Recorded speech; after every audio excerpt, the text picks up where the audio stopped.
There's a feeling that arrives in your chest faster than you expect it to.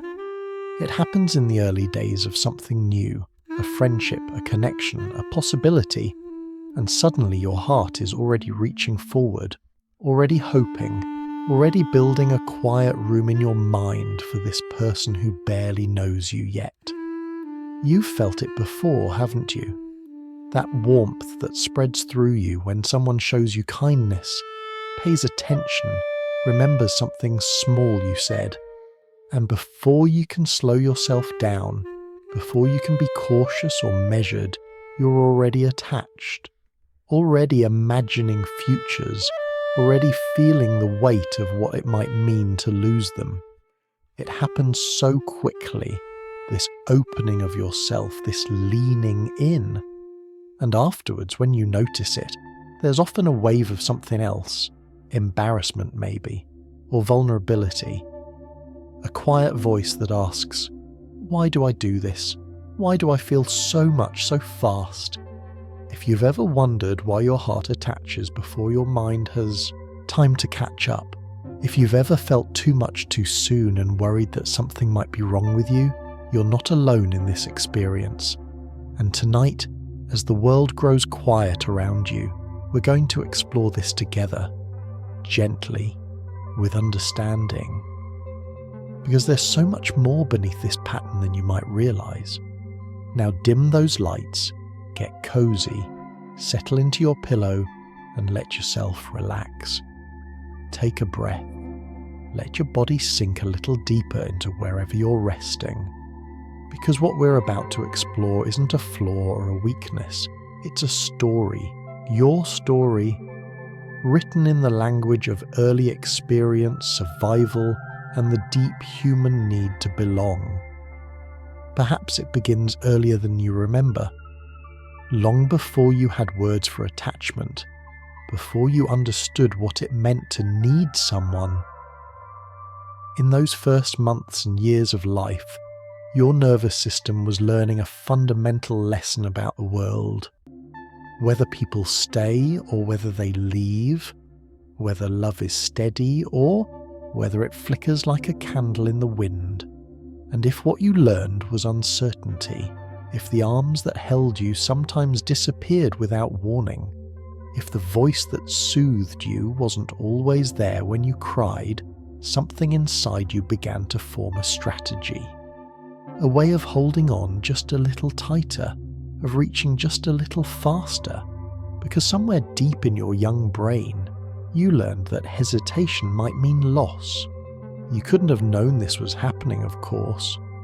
You were too young to observe yourself, too small to understand the invisible architecture being built inside you. But your body knew, your nervous system knew, and it responded the way all living systems respond when they sense threat. By adapting, by finding ways to increase the chances of survival. Because that's what attachment is, at its most fundamental level. It's a survival mechanism wired into us by millions of years of evolution. A baby who can't maintain proximity to a caregiver doesn't eat, doesn't stay warm, doesn't survive, so the brain developed exquisitely sensitive systems for monitoring connection, for sounding alarms when that connection feels threatened, for doing whatever it takes to bring the caregiver close again. And if you're someone who attaches easily now, as an adult, it's likely because those early alarm systems never quite learned when to stand down. They're still operating at that heightened level of sensitivity, still scanning every interaction for signs of potential loss, still urging you to hold on tight because somewhere deep in your implicit memory, in the parts of your brain that store experiences from before you could form conscious recollections, there's a record. A quiet archive of moments when closeness felt uncertain, when the person you needed most seemed to drift in and out of availability like clouds passing over the sun. This isn't your fault. It's not something you chose or something you could have prevented. It's simply the way a young nervous system responds to its environment, learning from what it experiences as adapting to survive. And perhaps there's something almost beautiful about that, even though it causes you pain now. Because what it means is that even as a tiny child, you were resilient enough, intelligent enough, adaptive enough to figure out how to get your needs met in an uncertain world. That fast attachment, that quick bonding, that immediate opening of your heart, it wasn't weakness, it was strength. It was your young self doing everything possible to create safety in a world that didn't always feel safe. And so, it became part of you, woven into the very fabric of how you relate to others, not as a conscious choice, but as an automatic pattern, a default setting that activates whenever you encounter the possibility of connection. John Bowlby, the British psychiatrist who revolutionized our understanding of human connection, spent decades studying how infants form bonds with their caregivers. What he discovered was profound, that attachment isn't just about love, it's about survival. A baby who attaches quickly, who learns to signal distress loudly, who clings and reaches and cries with urgency, isn't being difficult. They're being adaptive. Because in our evolutionary past, a child who couldn't maintain closeness with a caregiver simply didn't survive. So your brain, in all its ancient wisdom, learned early on to prioritize connection above almost everything else. And if you're someone who attaches easily today, it might be because that early alarm system never fully learned to calm down. Bowlby's work in the 1950s and 60s changed everything we understood about human development. Before him, many psychologists believed that babies formed attachments primarily because caregivers provided food. But Bowlby observed something different. He noticed that children sought proximity to their caregivers not just when they were hungry, but when they were frightened, uncertain, or overwhelmed. They needed what he called a secure base, a person they could return to for comfort and safety, a presence that allowed them to explore the world because they knew they had somewhere safe to come back to.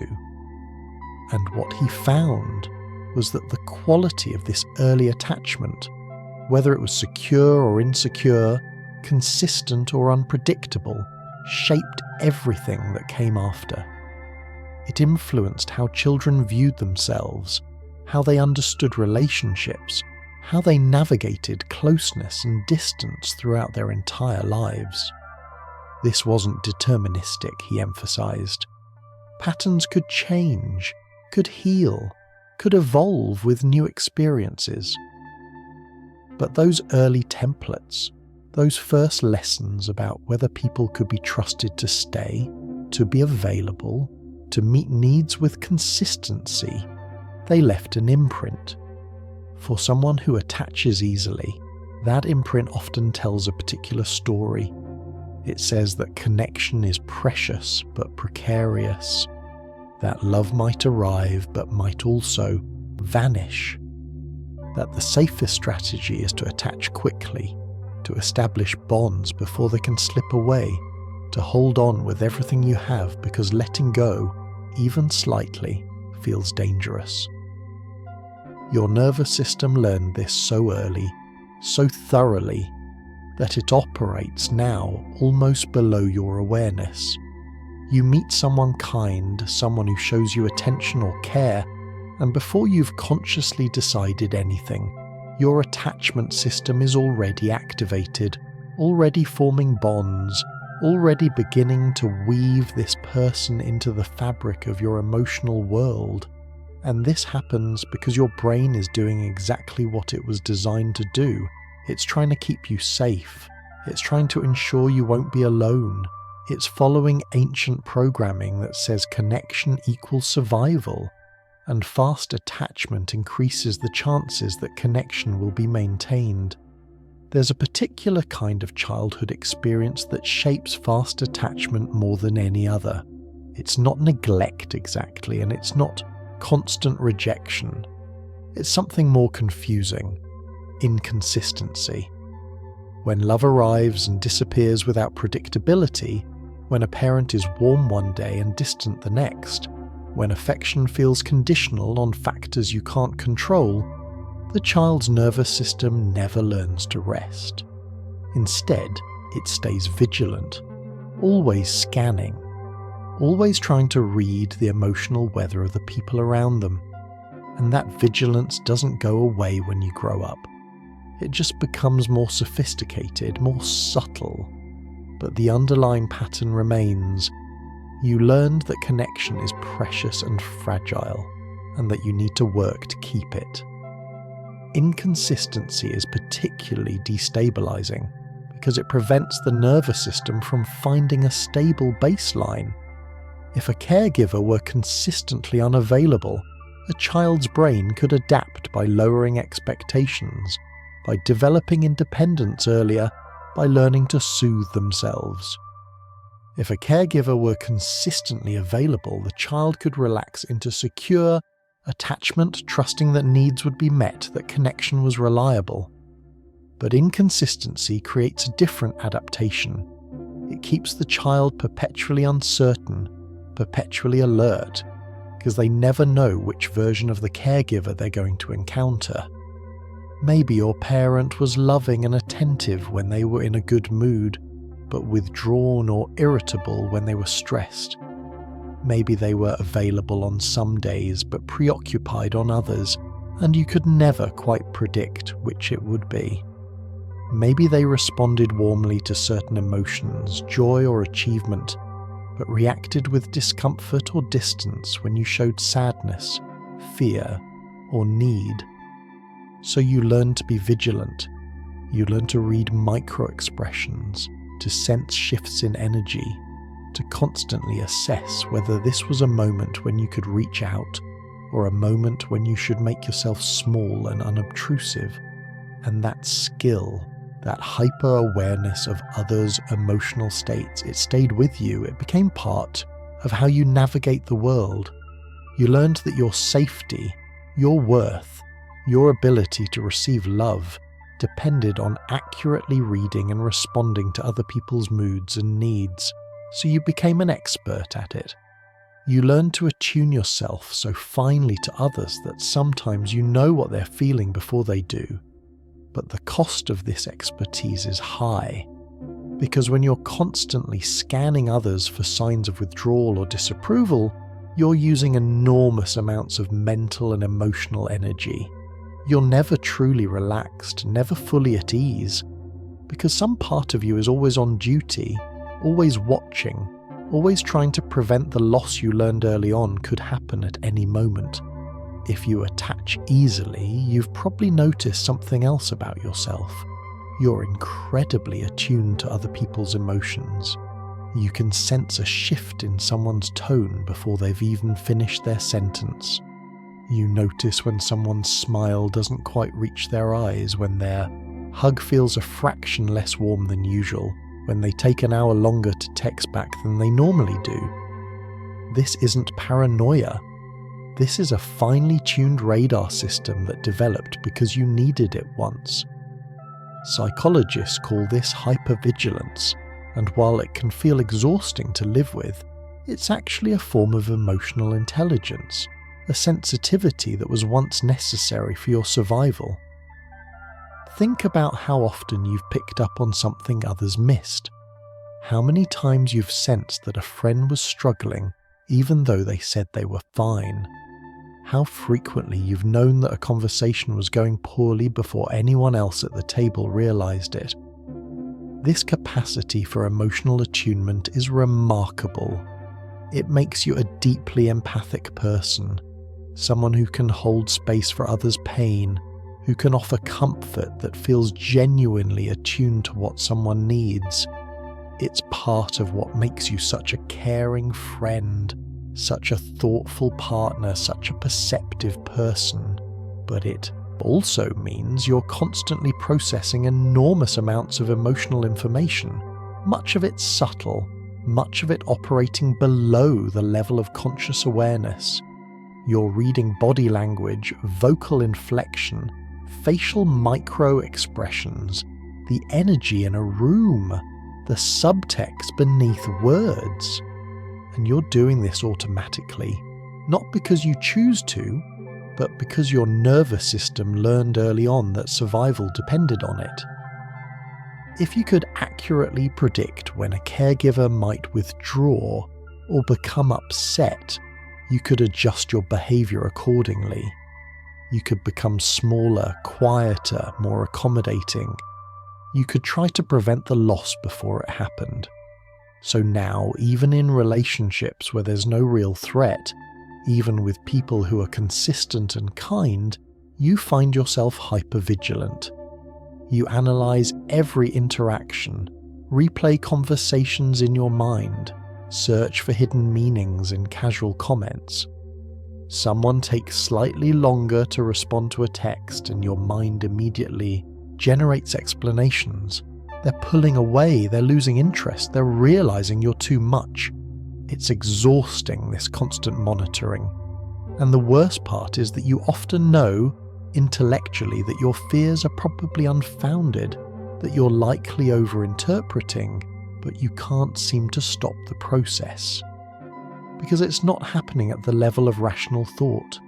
It's happening at the level of nervous system activation, of ancient survival programming that hasn't yet learned that you're safe now, that not every relationship will follow the patterns of the first ones. Here's something most people don't understand about attachment.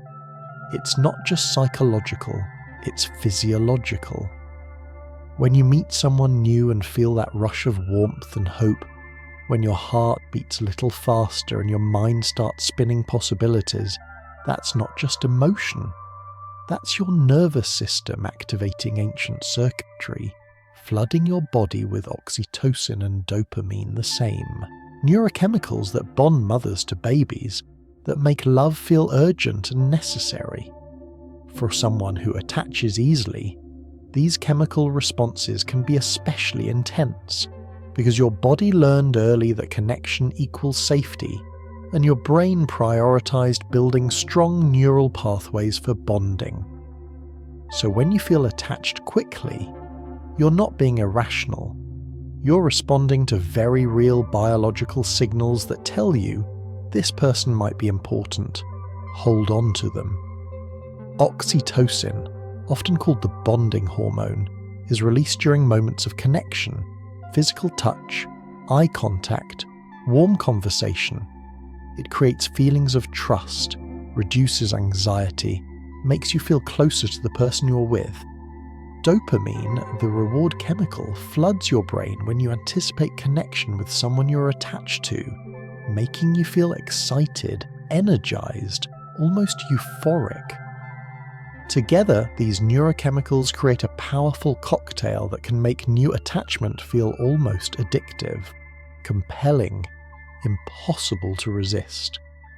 For someone with an anxious attachment style, research suggests that the brain's attachment system may be especially reactive.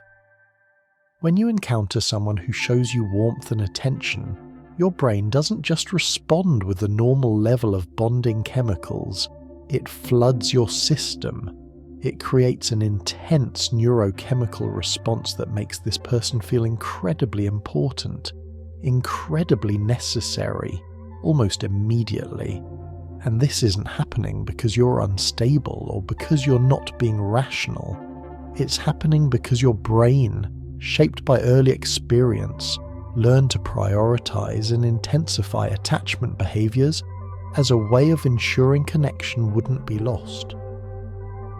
There's also evidence that people who attach easily may have differences in how their brains process social rewards and threats.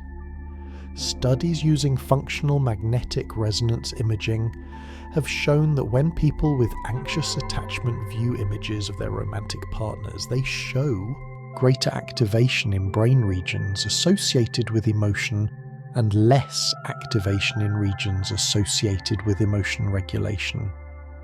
What this means in practical terms is that your emotional responses to connection are both more intense and harder to modulate than they might be for someone with a more secure attachment style. Your body remembers, even when your conscious mind doesn't. It remembers the feeling of reaching for someone who wasn't always there. It remembers the uncertainty, the need, the relief when connection was finally restored. And now, when you meet someone new who offers kindness, attention, care, your body recognizes this as something precious, something to hold on to. Your heart rate increases. Your palms might sweat. You feel that familiar flutter of nervous excitement mixed with hope. These aren't signs that something is wrong with you. They're signs that your body is responding exactly as it learned to respond, activating all its resources to secure and maintain connection with someone who might become important to you. And so the attachment forms quickly, deeply, with an intensity that might surprise even you. Because your body is telling you a story about safety and survival, about the absolute necessity of holding on to people who show you care. And while this story was written long ago in the first months and years of your life, it's still being read by your nervous system now, still shaping every new connection you form, still guiding you toward attachment with an urgency that feels both compelling and sometimes overwhelming. But underneath the warmth of new attachment, underneath the hope and the excitement, there's often something else. A fear so familiar it feels like an old companion.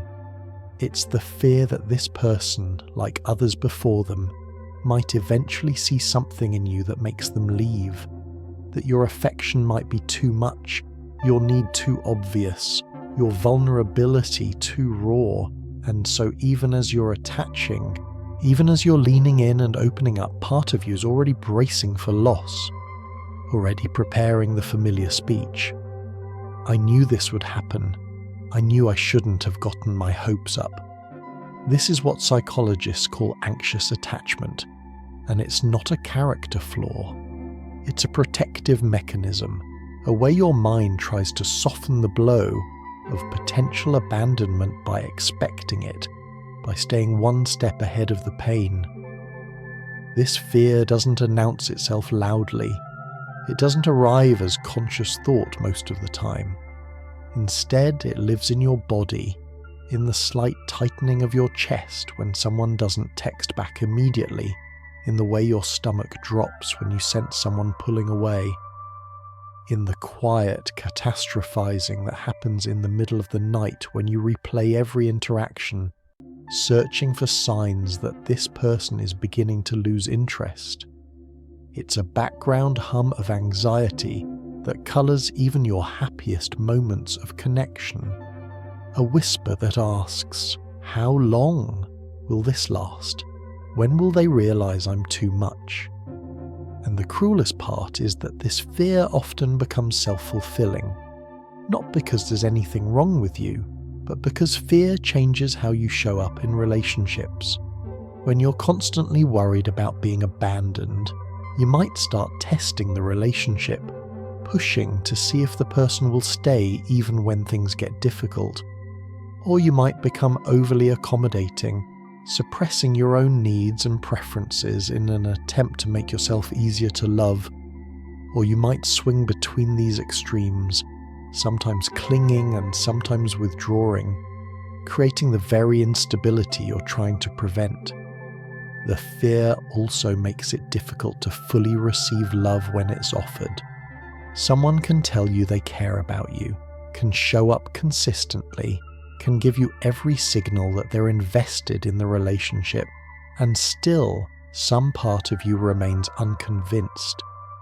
Because the fear whispers that it's only a matter of time, that eventually they'll see the real you, the needy you, the too much you, and they'll do what everyone else has done.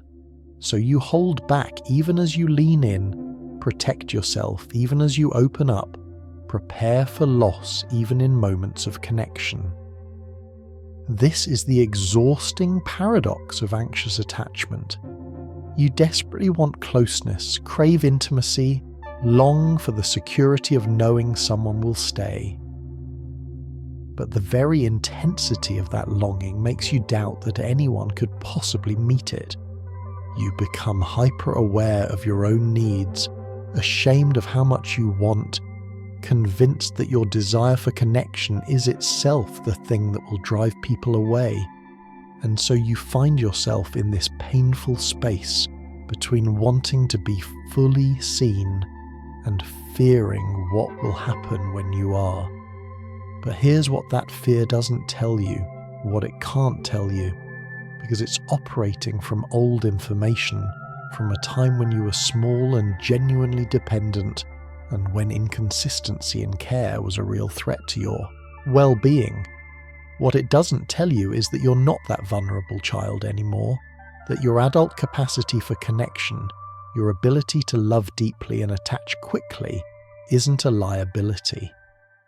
That there are people in the world who won't be frightened by your intensity, who will see your quick attachment not as neediness but as a gift, as evidence of your open heart and your courage in remaining open despite past hurt. The fear wants to protect you, but in protecting you, it often isolates you. It keeps you from taking the very risks that might lead to the secure connection you're seeking. In adult relationships, this attachment style often creates a particular kind of dance.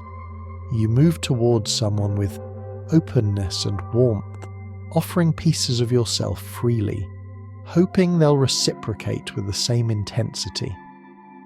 But if they don't, if they need more space or move at a slower pace, something inside you panics.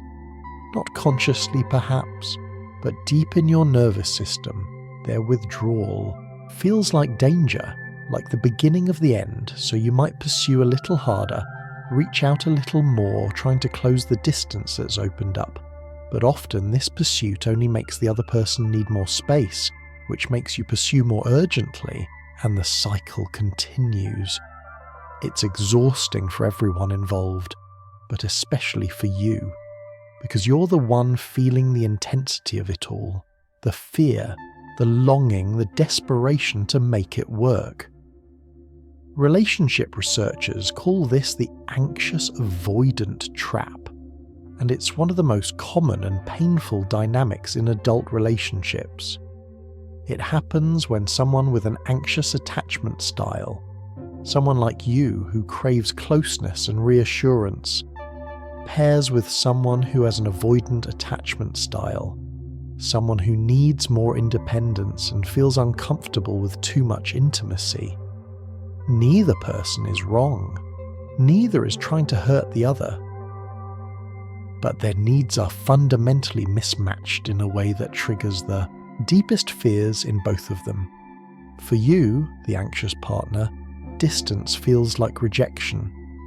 When someone pulls back, even slightly, even for reasons that have nothing to do with you, your nervous system interprets it as the beginning of abandonment. So you move closer, seeking reassurance, trying to restore the connection. You might send more messages, suggest more plans, ask for clarity about where things are going.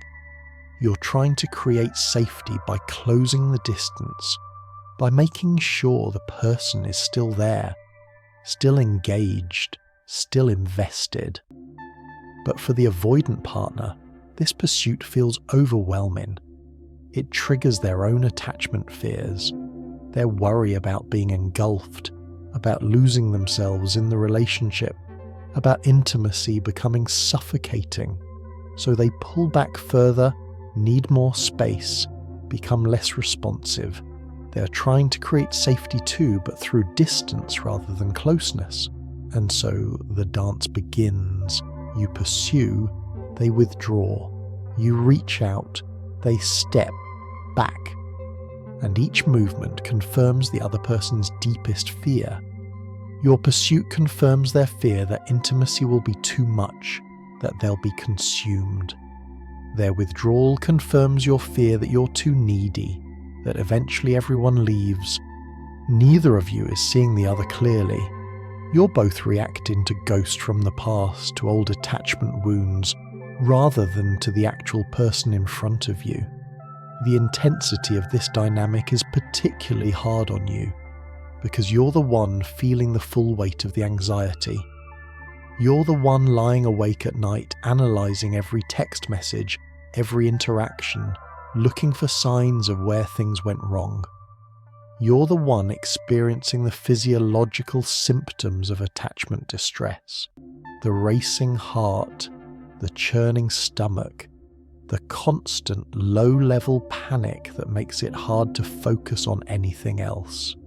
While your partner might feel annoyed or pressured, you're experiencing something closer to existential terror because for you, relationship distance doesn't just feel uncomfortable. It feels like a threat to your very sense of safety and stability. And the hardest part is that you often know, intellectually, that your pursuit is counterproductive. You can see that you're pushing when you should be pulling back, that you're creating the very distance you're trying to close, but knowing this doesn't help, because the behaviour isn't coming from your rational mind. It's coming from your activated attachment system, from the part of your brain that learned early on that vigilance and pursuit were necessary for survival. So you find yourself doing things you wish you wouldn't do, saying things you wish you could take back, acting in ways that don't align with who you want to be, all because the fear is so overwhelming that it bypasses your better judgment. If you attach easily, you've probably noticed something else. Small acts of kindness can overwhelm you with feeling. Someone remembers your coffee order, and suddenly you're imagining them at your birthday party next year. Someone texts to check if you got home safely, and you feel a surge of emotion so strong it surprises you. This isn't you being overdramatic or unstable.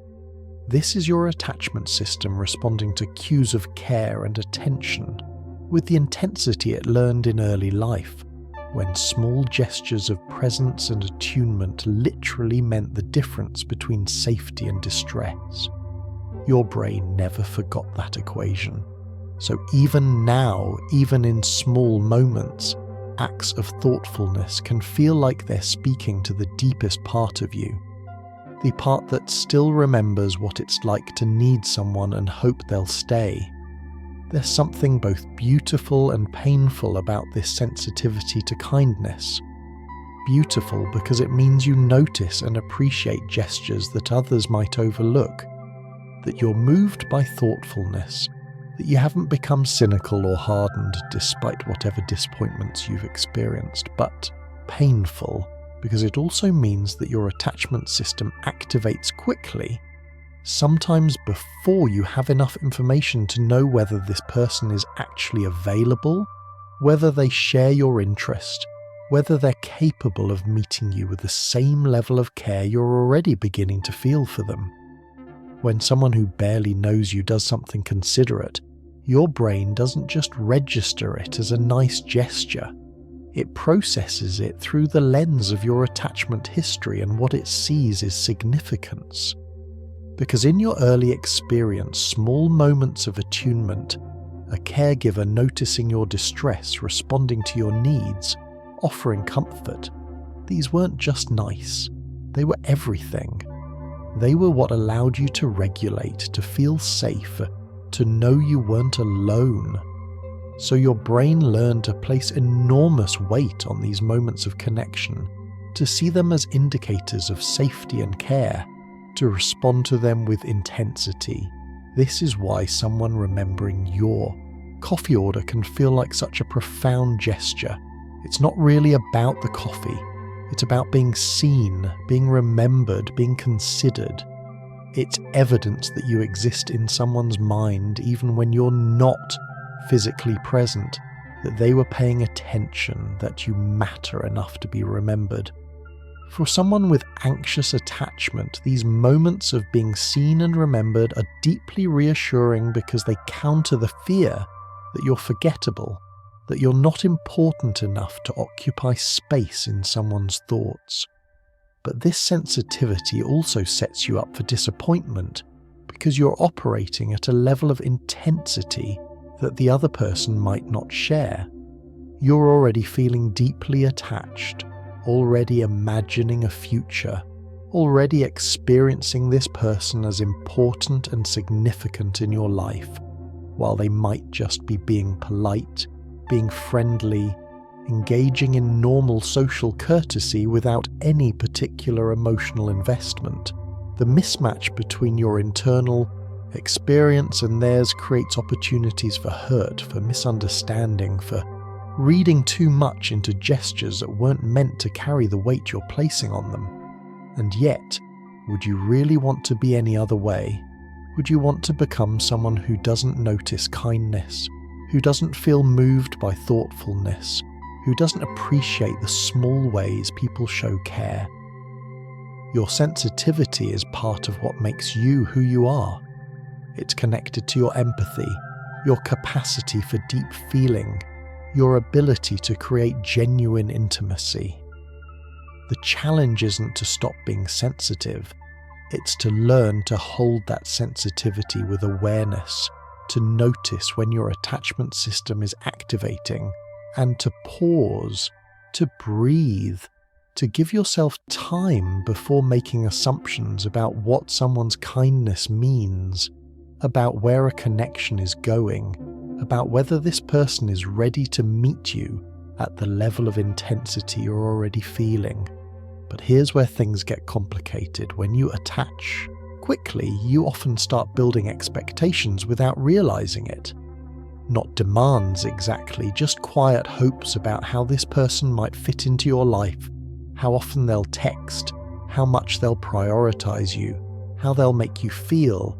And because these expectations form so quickly, often before the other person even knows how you're feeling, there's a mismatch. They're still in the early stages of getting to know you, still deciding how they feel, while you're already emotionally invested, already hurt when they don't meet needs they don't even know you have. This isn't manipulation or neediness on your part. It's just the natural consequence of a nervous system that attaches faster than most, that starts weaving someone into your life before the relationship has had time to establish its actual shape. These unspoken expectations are perhaps the most invisible and painful aspect of attaching easily. They form quietly, outside your conscious awareness, built from hope and longing, and the way your brain processes new connection. You meet someone who shows you kindness, who seems interested, who makes you feel seen, and your mind begins to construct a narrative. It starts imagining what this relationship might become, how this person might meet needs that have gone unmet for so long, how they might offer the consistency and care your attachment system craves.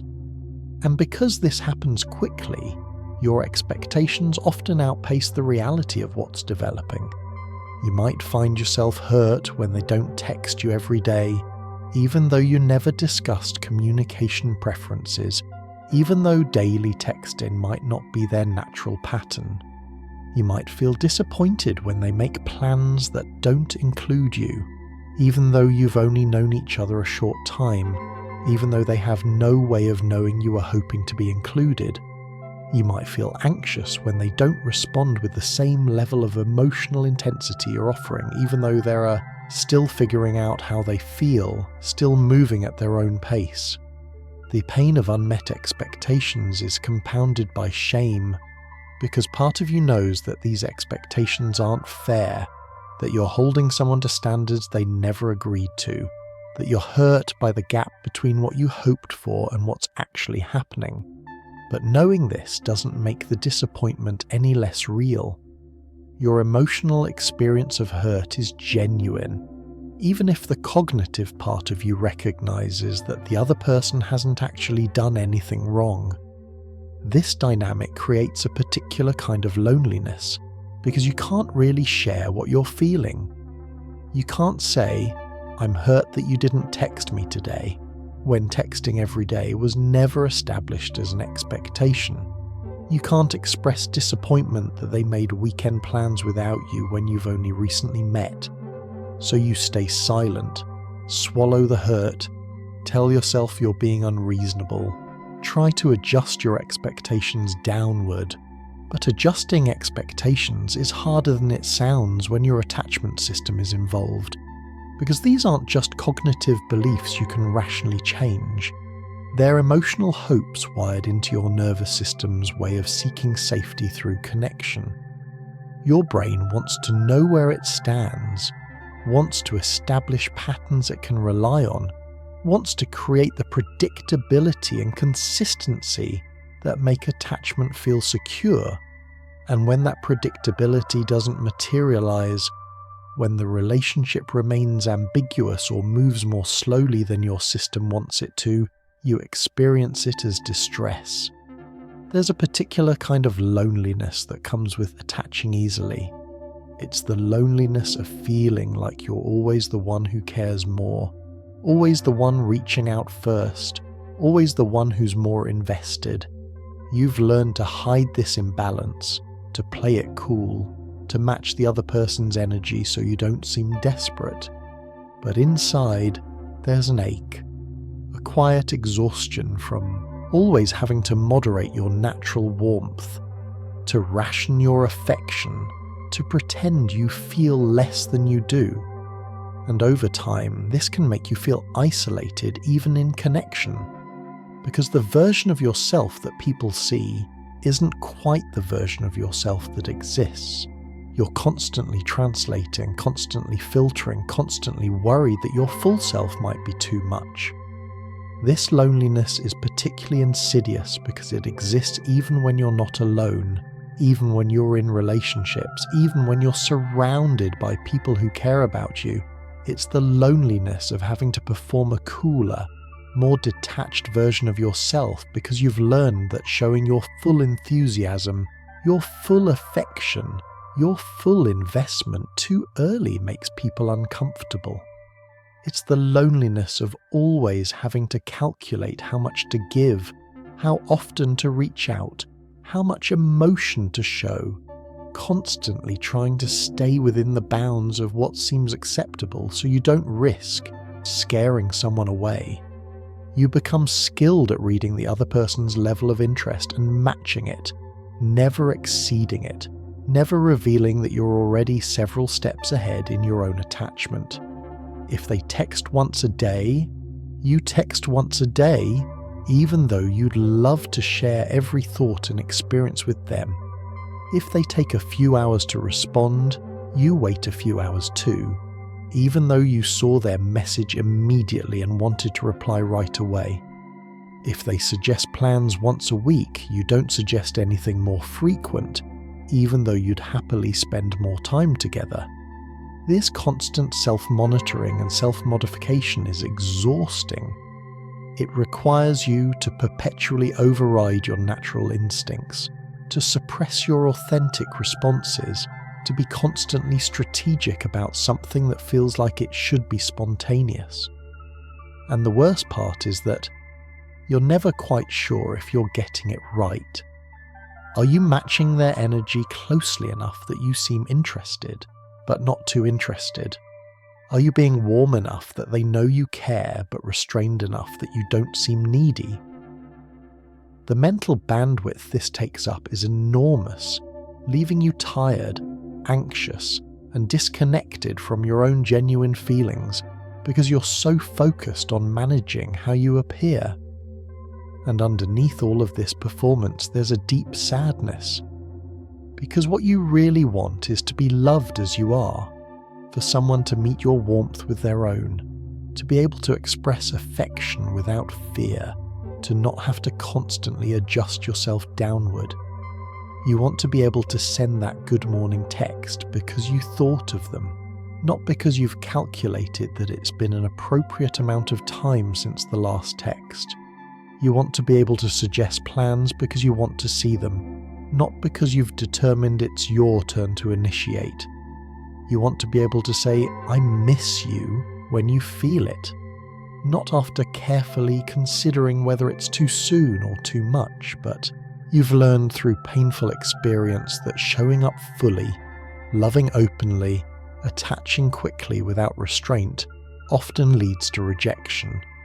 So you've become someone who loves with one hand while holding yourself back with the other, someone who offers pieces of themselves carefully measured, someone who experiences the full depth of their feeling alone, in private, where it's safe. Perhaps you've been told, at some point in your life, that you're too sensitive, too emotional, too intense, that you take things too personally, that you read too much into situations, that you need to develop a thicker skin. And maybe you've tried, maybe you've attempted to build walls, to care less, to become more casual about connection. But it never quite works, does it? Because sensitivity isn't something you can simply turn off. It's woven into your nervous system, into the way your brain processes relationships and perceives threat. And the truth is, sensitivity isn't a weakness. In many ways, it's a strength. It's what allows you to empathize deeply, to understand others' pain, to create genuine intimacy. But in a world that often values emotional restraint and independence, your natural responsiveness can feel like a burden you're constantly having to manage. These messages about being too sensitive probably started early. Maybe a parent told you to stop crying, to toughen up, to not let things bother you so much. Maybe peers made fun of you for caring too much about things that seemed trivial to them. Maybe teachers or coaches praised the children who could brush off disappointment easily, while you were still processing the sting of a harsh word or a moment of exclusion. Over time, you internalized the message that your emotional intensity was something to be controlled, minimized, hidden away. So you tried to change. You tried to become less affected by things, to let comments roll off you, to stop caring so deeply about how people treated you. You practiced pretending that rejection didn't hurt, that abandonment didn't matter, that you were fine, always fine, unbothered by the emotional currents that seemed to affect you so profoundly. But the feelings didn't actually go away. They just went underground, became something you experienced in private, something you learned to hide behind a mask of composure. The problem with being told you're too sensitive is that it teaches you to doubt your own perceptions.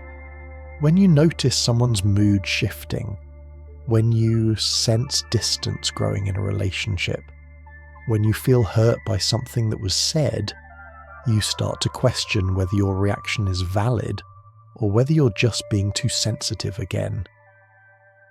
This self-doubt can be paralyzing because it means you can never fully trust your own emotional experience. Are you picking up on something real, or are you overreacting?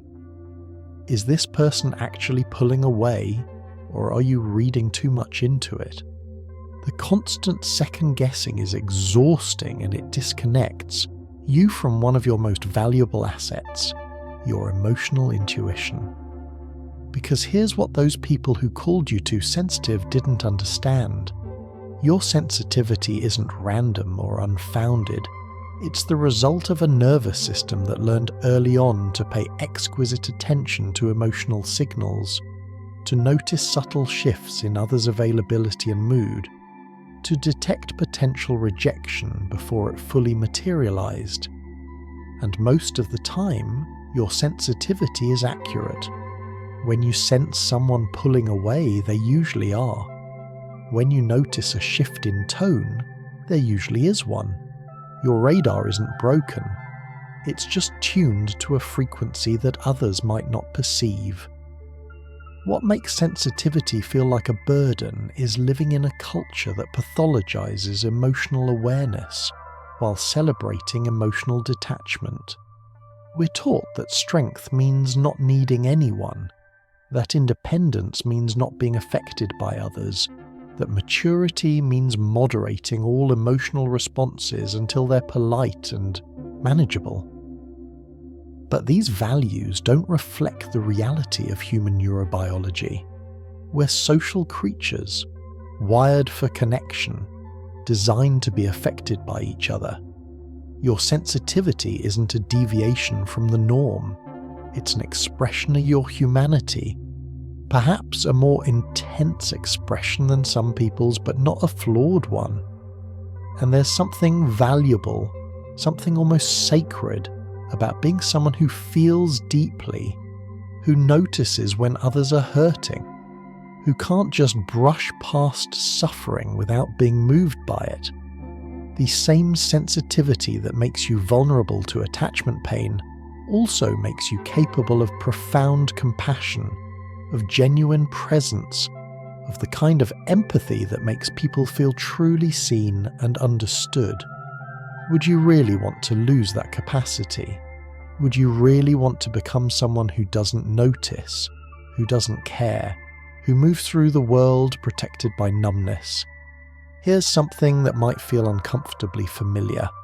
If you attach easily, you might notice a pattern of being drawn to people who are emotionally distant, unavailable, or inconsistent. Not because you consciously seek out difficulty, but because unavailability feels familiar. It recreates the dynamic you learned in childhood, where love had to be worked for, earned, carefully maintained.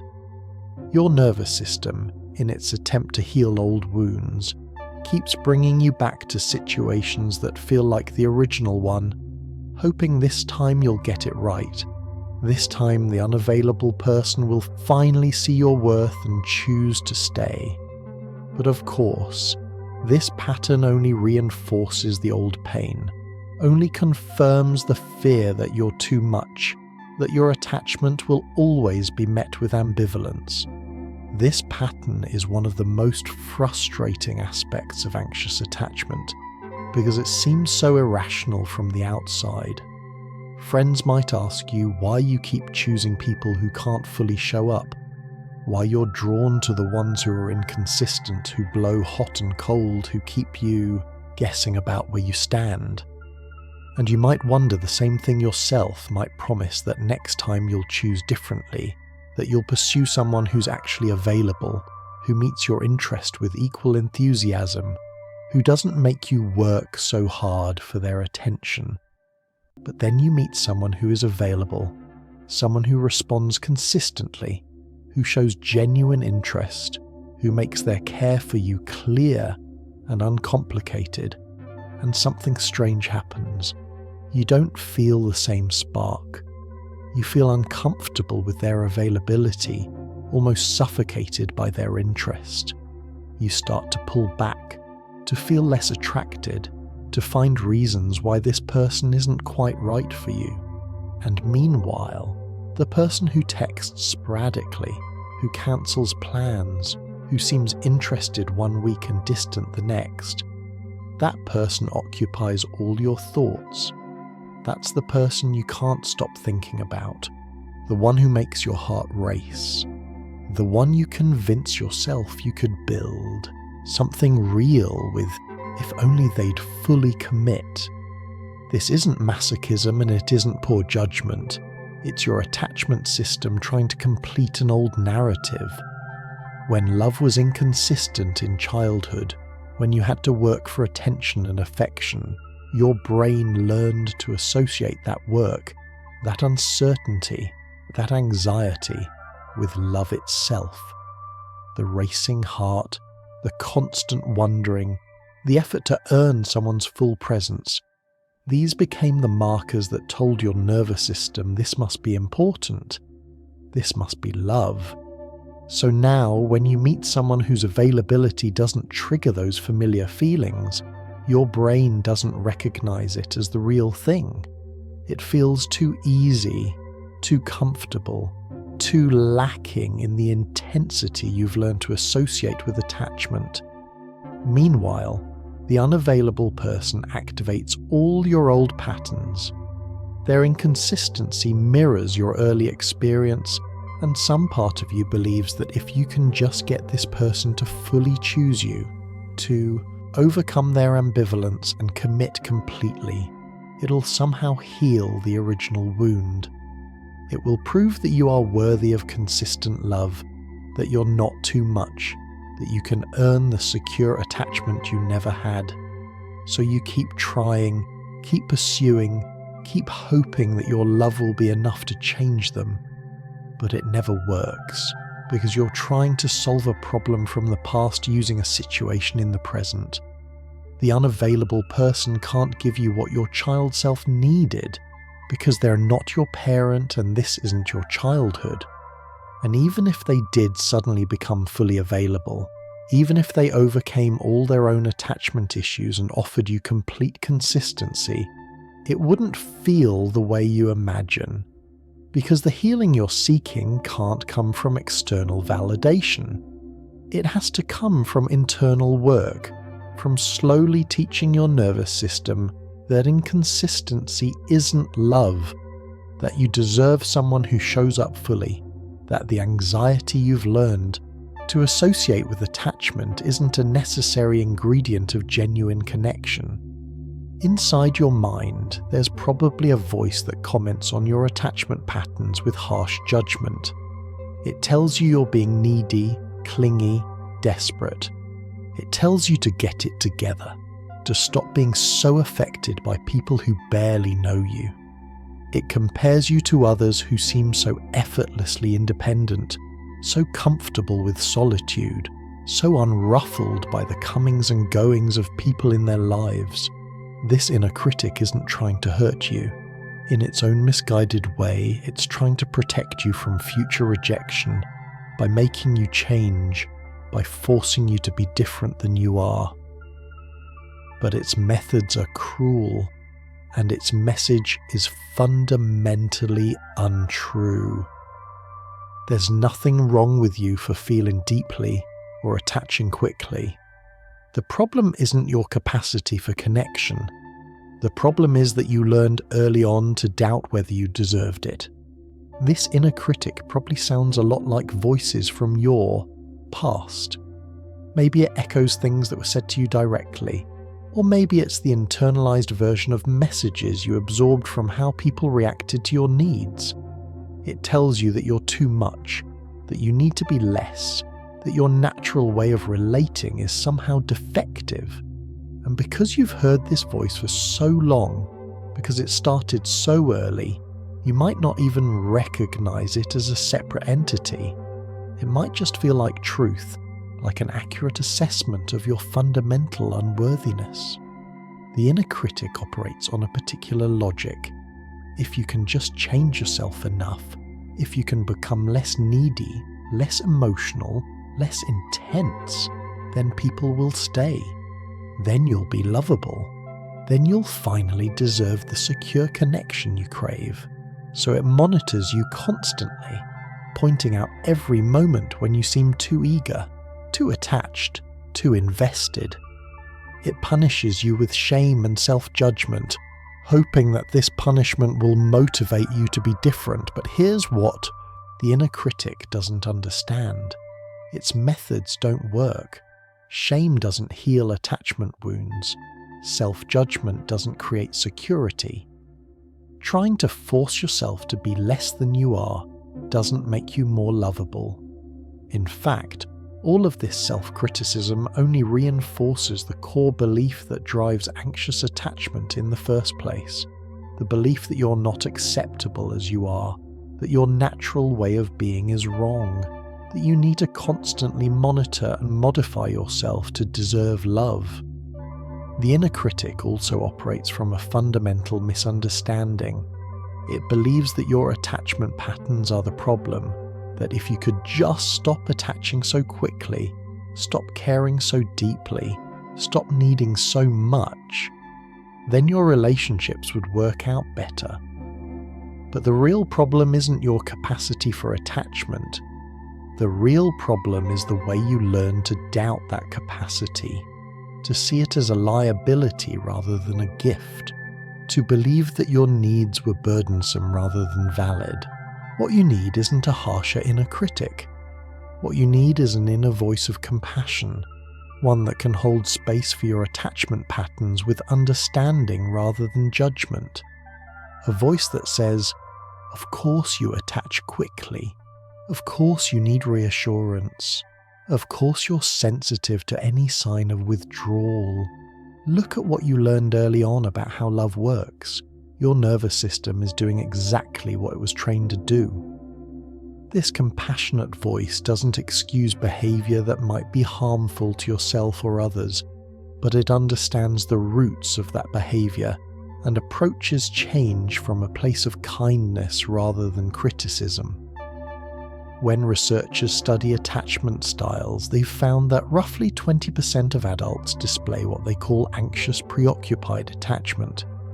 These are people who crave intimacy, but constantly worry about relationships, who feel intensely uncomfortable with separation, who need frequent reassurance that they're valued. Brain imaging studies have shown that people with anxious attachment have heightened activity in the regions responsible for emotion processing and reduced activity in areas that regulate emotional responses. This isn't a choice or a character flaw. It's neurobiology, shaped by early experience and reinforced over time. Your brain literally processes relationship information differently, with more intensity and less automatic soothing than someone with a secure attachment style. The research on attachment neuroscience is relatively recent, emerging primarily in the last 2 decades as brain imaging technology has advanced. What scientists have discovered is fascinating and validating for anyone who struggles with anxious attachment. Using functional MRI, researchers can observe how different people's brains respond to relationship-related stimuli, to images of their partners, to scenarios involving separation or conflict. And what they've found is that people with anxious attachment show distinct patterns of brain activity that help explain their subjective experience. Specifically, when viewing relationship-related images or scenarios, people with anxious attachment show increased activation in the amygdala, the brain's alarm center, the region responsible for detecting threat and generating fear responses. They also show heightened activity in the anterior cingulate cortex, an area involved in processing emotional pain and monitoring for conflict or rejection. At the same time, they show reduced activity in the prefrontal cortex, the region responsible for regulating emotions, for calming the amygdala's alarm signals, for creating rational perspective on emotional experiences. What this means in practical terms is that your brain is genuinely processing relationship situations differently than someone with secure attachment. When a securely attached person experiences a partner being briefly unavailable, their prefrontal cortex can often regulate the initial anxiety, can remind them that this temporary distance doesn't indicate a problem, can soothe the alarm response. But when you experience the same situation, your amygdala fires more intensely, your emotional pain centers activate more strongly, and your prefrontal regulation is less effective at calming the response. So you experience the situation as more threatening, more distressing, more indicative of potential loss, not because you're being irrational, but because your brain's threat detection and emotion regulation systems are calibrated differently. There's also research showing that people with anxious attachment have differences in their hormonal responses to stress. When facing relationship threat or separation, they show greater increases in cortisol, the stress hormone, and these elevated levels persist longer than they do for securely attached people. This means that relationship stress doesn't just feel more intense for you, it actually is more physiologically activating, keeping your body in a state of heightened arousal that makes it harder to relax, to sleep, to focus on other things. Understanding this neuroscience doesn't make the experience any less painful, but it does offer validation. You're not weak for struggling with attachment anxiety. You're not being dramatic or overreacting. Your brain and body are responding in ways that are shaped by early experience and reinforced by neural pathways that have been strengthened over years of repetition. This is real, biological, measurable, and while it's challenging, it's also changeable. Neuroplasticity, the brain's ability to form new connections and pathways, means that with the right experiences and practices, these patterns can gradually shift. But here's what often gets lost in discussions of anxious attachment. There's beauty in your capacity to love openly and attach deeply. While others might guard their hearts behind layers of protective distance, you offer warmth freely. You make people feel seen, valued, remembered. You show up with consistency and care. You create deep intimacy quickly because you're willing to be vulnerable, willing to reveal yourself, willing to take the risk of connection. In a world that's increasingly lonely, increasingly fragmented, your willingness to attach is actually a gift. Yes, it comes with pain sometimes. Yes, it makes you vulnerable, but it also makes you fully human, fully alive, fully engaged with the experience of loving and being loved. Think about the relationships in your life where you've been able to fully show up, where your attachment style has been met with security rather than avoidance. Think about how you love the people who matter to you, the way you remember important details, the way you check in, the way you offer support before being asked. Think about how you create intimacy, how you're willing to have vulnerable conversations, how you don't hide behind walls of protective distance. This is the gift of anxious attachment, the capacity it gives you for genuine connection. While someone with avoidant attachment might keep relationships at arm's length, protecting themselves from vulnerability, you dive in. While someone who's more dismissive might struggle to express affection or need, you offer both freely.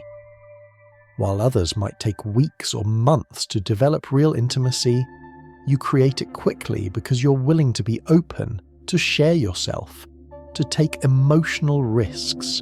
And yes, this openness makes you vulnerable to hurt. Yes, it means you feel rejection more acutely.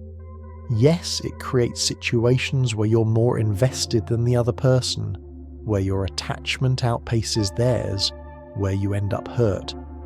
But it also means you're capable of the kind of deep, authentic connection that many people spend their whole life craving, but can never quite achieve because they're too defended, too protected, too afraid to be truly vulnerable. You know how to love people, how to make them feel important, how to create the kind of intimacy that nourishes the soul. And in a world where loneliness is epidemic, where people are increasingly disconnected despite being constantly connected through technology, where genuine vulnerability is becoming rare, your capacity for attachment is valuable beyond measure. The people who love you, who really know you, they've likely experienced the gifts that come with your attachment style. They know what it's like to be loved by someone who pays attention, who remembers, who shows up, who doesn't hold back their affection. They know what it's like to be chosen by someone whose choice feels wholehearted, not ambivalent or casual. They've felt the warmth of your presence, the security of knowing you won't just disappear when things get difficult, the beauty of being truly seen by someone who isn't afraid to see deeply. When you're in the process of attaching to someone, your body goes through a cascade of physiological changes. Your heart rate increases when you see their name on your phone. Your palms might get slightly sweaty when you're about to see them. You feel butterflies in your stomach, that familiar flutter of nervous excitement. These are signs of your sympathetic nervous system activating, preparing you for what your brain perceives as a significant event, connection with someone who matters.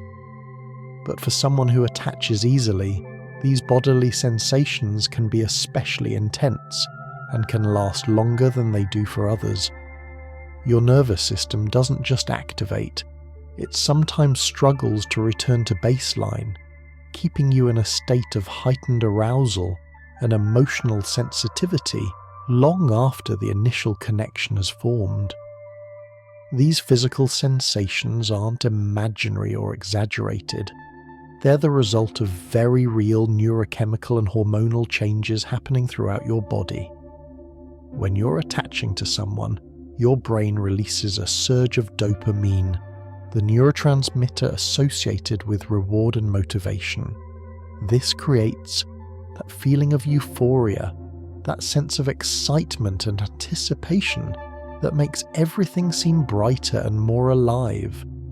You feel energized, almost electric, like your whole system is humming with possibility. At the same time, your brain is also releasing oxytocin, sometimes called the bonding hormone, which creates feelings of warmth, trust, and connection. This is the same neurochemical that bonds mothers to their newborns, that makes physical touch feel soothing, that creates the sense of safety and belonging that comes with attachment. When these two chemicals, dopamine and oxytocin, flood your system simultaneously, they create a powerful cocktail that makes the person you're attaching to feel necessary, important, almost addictive. But for someone with anxious attachment, this neurochemical response can be especially intense.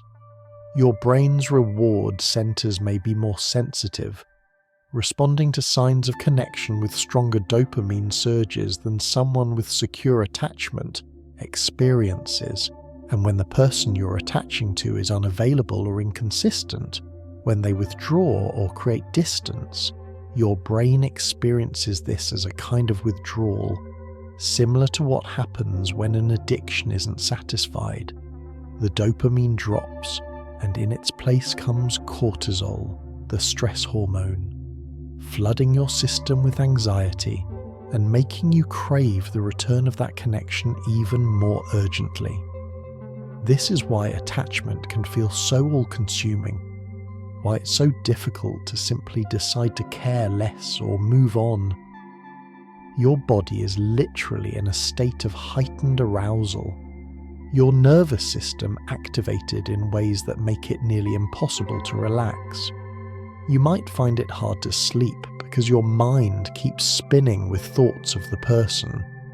You might lose your appetite or eat more than usual, both signs that your body's normal regulatory systems are disrupted. You might feel restless, unable to focus on work or other responsibilities, because your nervous system is telling you that this attachment is the most important thing, that it requires your constant attention and vigilance. And unlike someone with secure attachment, whose nervous system can activate during the excitement of new connection, but then gradually return to a calm baseline, your nervous system might stay activated for weeks or months. You remain in that heightened state, constantly alert, constantly aware of every signal from the other person, constantly monitoring for signs of closeness or distance. Your body doesn't know how to settle, how to relax into connection, because it's waiting for the other shoe to drop, for the loss it learned early on was always possible. This chronic activation takes a toll. It's exhausting to live in a body that's constantly on high alert. It affects your sleep, your digestion, your immune system, your ability to concentrate. It makes you feel tired even when you haven't done anything physically demanding, because the mental and emotional energy required to maintain this vigilance is enormous. And often people around you don't understand why you seem so affected, why you can't just calm down about a relationship, why a simple text message or lack thereof can have such a strong effect on you. But if they could see what was happening inside your body, the storm of neurochemicals and hormones, the nervous system activation, the genuine physiological distress, they might understand that this isn't you being overdramatic. This is your body responding to what it perceives as a survival issue. Living with anxious attachment is tiring in ways that people who don't experience it struggle to understand. You're constantly monitoring your relationships, constantly scanning for signs of withdrawal or disappointment. You replay conversations in your mind, analysing tone and word choice, trying to determine if someone is pulling away. You check your phone obsessively, measuring the time between messages, interpreting silence as rejection. This isn't you being irrational or paranoid. This is your threat detection system working overtime, trying to keep you safe by anticipating abandonment before it happens. But the cost is high. You rarely feel truly relaxed, even in good relationships, because part of you is always waiting for things to go wrong, always preparing for loss. Think about how much mental energy this constant monitoring requires. Every conversation becomes something to be analysed afterwards. Did you say something wrong? Did you come across as too needy or too distant? Was there a moment when you could sense them pulling back slightly? You replay interactions over and over, searching for clues, trying to determine whether the relationship is still solid or whether cracks are beginning to form. When they text you, you analyse not just the content but the tone. Are they using punctuation the same way they usually do? Are their messages shorter than usual? Longer? More enthusiastic or more subdued? And when they don't text you? When hours pass without communication, your mind generates countless explanations. They're busy, of course, you tell yourself. But then the anxious thoughts creep in. Or maybe they're losing interest. Maybe they're texting someone else. Maybe they're starting to realise you're too much, too intense, too needy. You might check your phone dozens of times a day, sometimes dozens of times an hour, even though you know rationally that checking more frequently won't make messages arrive faster. But the compulsion is strong, driven by that nervous system activation, by the need to know where you stand, by the hope that a message from them might provide temporary relief from the anxiety. And when a message does arrive, you do feel relief, but it's usually brief. Within hours or sometimes minutes, the anxiety starts building again, because one message doesn't create lasting security. It just provides temporary reassurance before the cycle begins anew. This vigilance extends beyond just digital communication. When you're with someone, you're constantly reading their body language, their energy, their mood. Are they as engaged as they usually are? Are they looking at their phone more than normal? Is their laughter genuine or forced? You notice everything, every micro expression, every slight shift in demeanour, because your nervous system has learned that these small signs often predict larger changes. And sometimes your observations are accurate, sometimes you do pick up on real shifts that others miss. But sometimes you're seeing patterns that aren't there, interpreting normal fluctuations in mood or energy as signs of withdrawal or rejection. The exhaustion comes not just from the constant monitoring, but from the emotional roller coaster that accompanies it. You can go from feeling secure and happy when things seem good to feeling intensely anxious when you perceive any sign of distance.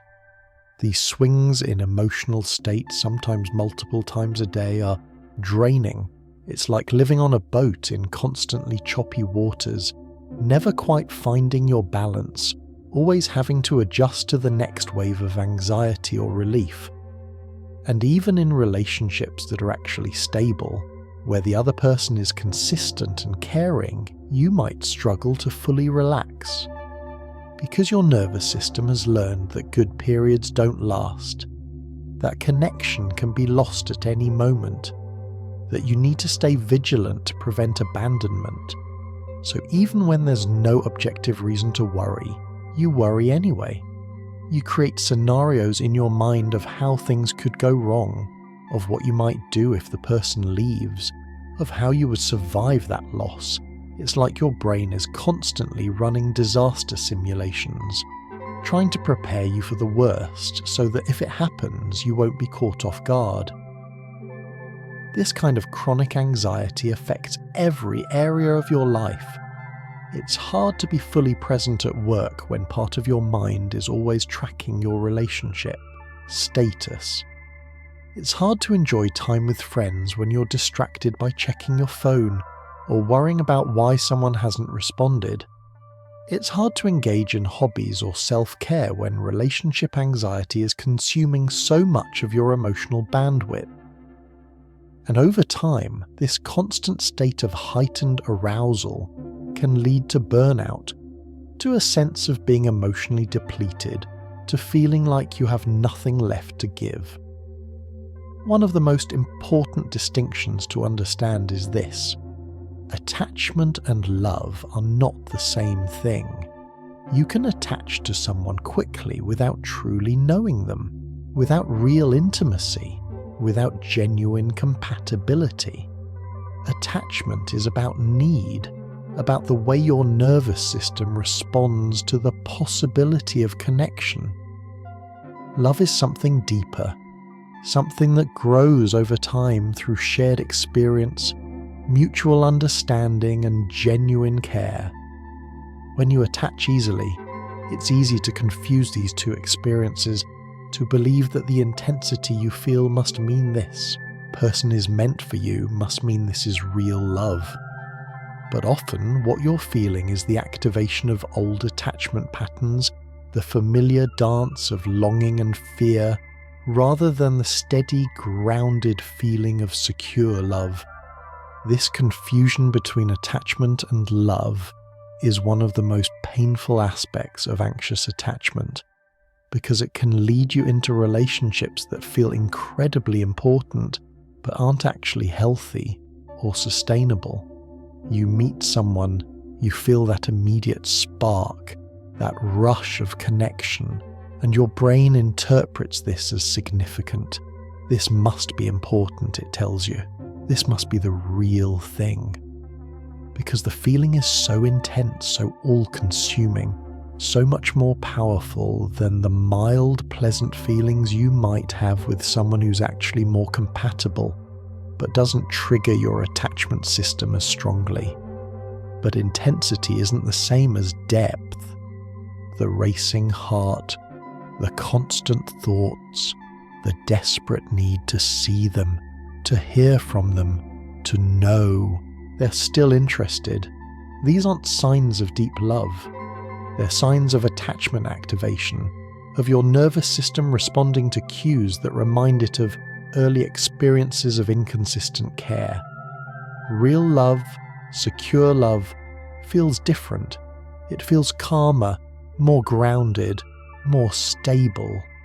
It doesn't require constant reassurance because there's an underlying sense of safety. It doesn't consume all your thoughts because you can trust that the person will be there tomorrow and the day after that. When you attach quickly, you often fall for the potential you see in someone rather than who they actually are. You meet them, you see a few qualities that appeal to you, and your mind fills in the rest, creating a version of this person that matches what you've been longing for. You imagine how they might meet your needs, how they might provide the security you crave, how they might love you in the ways you've always wanted to be loved.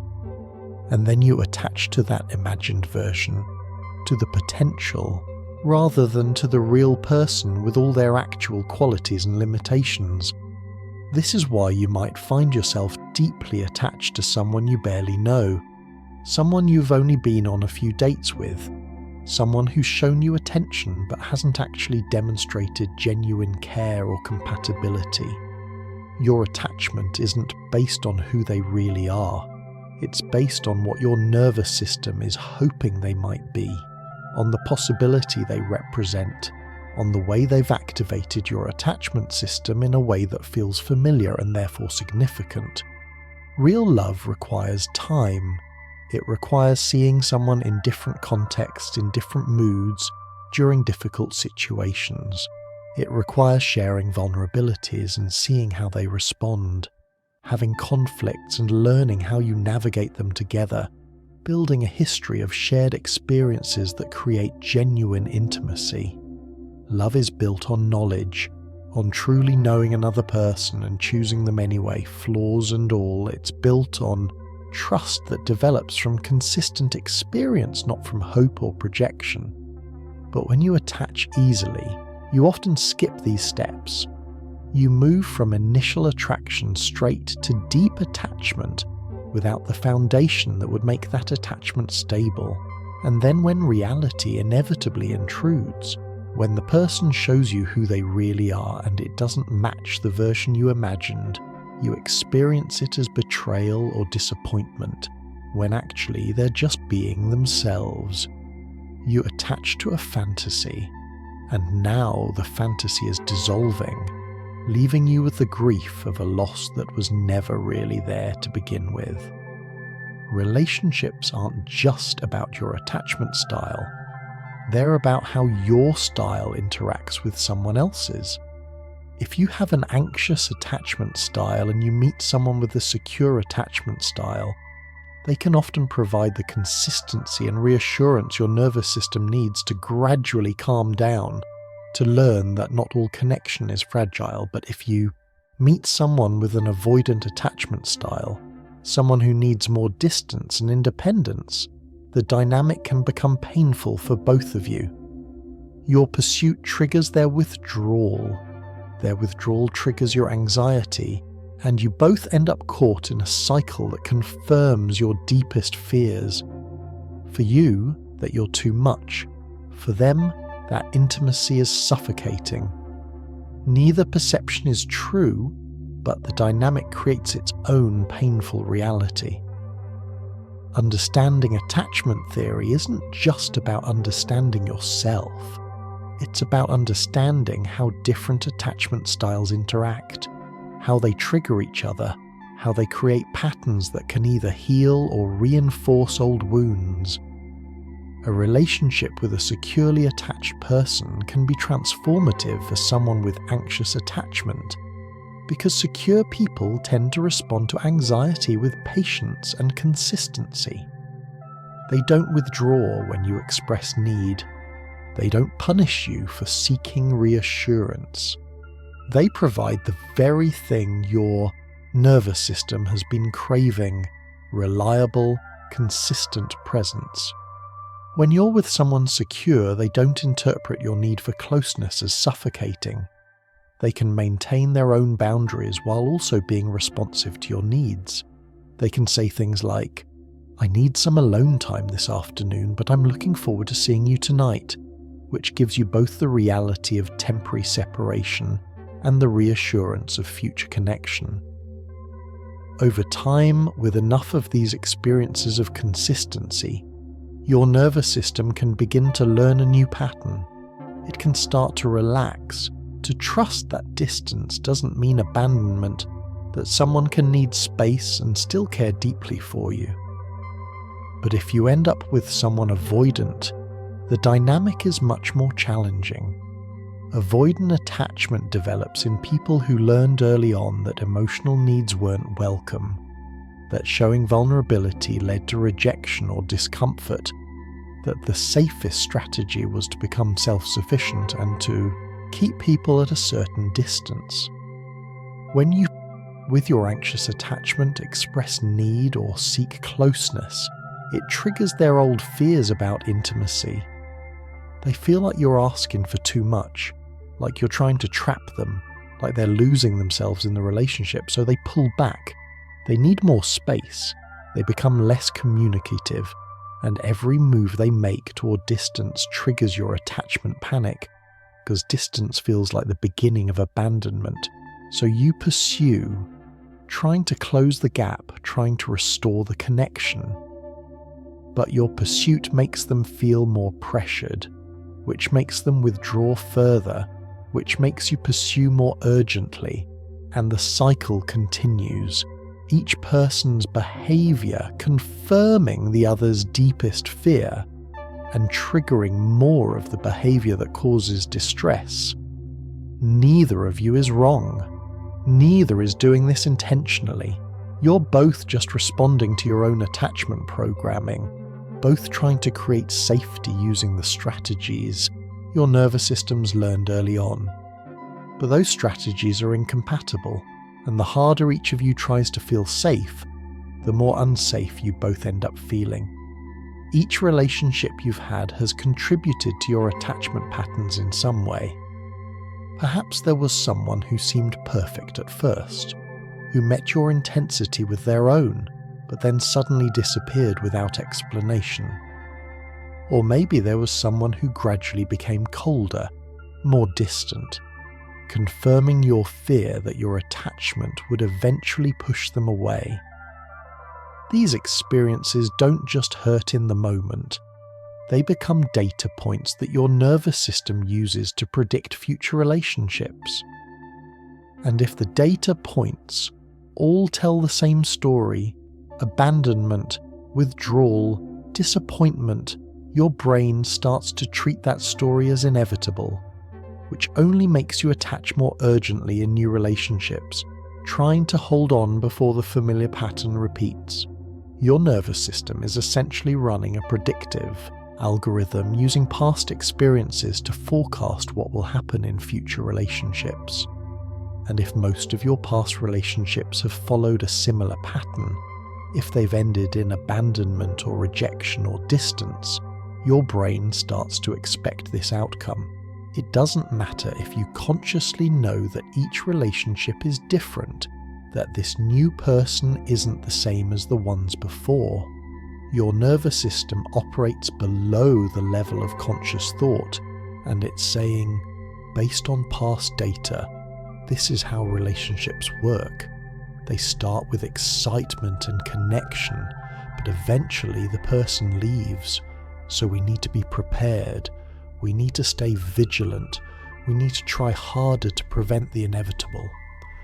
This is why even positive new relationships can feel anxiety-provoking.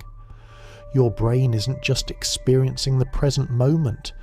It's simultaneously running simulations based on past experiences, constantly asking, when will this person leave? How will it happen? What signs should I watch for? And every small thing that reminds you of past relationships, a certain tone of voice, a pattern of communication, a moment of distance, triggers those old memories and the emotions attached to them. Maybe there was someone who seemed deeply connected to you at first, who told you they'd never felt this way before, who made you believe this time would be different. And then one day they just disappeared. They stopped responding to messages, they became unreachable, and you were left trying to make sense of what happened, replaying every interaction, searching for the moment when things went wrong, wondering what you did to make them leave. That experience created a neural pathway, a connection in your brain between opening up to someone and being abandoned. And now, every time you start to feel close to someone new, that pathway activates, flooding you with anxiety. Or maybe there was someone who gradually became more distant over time.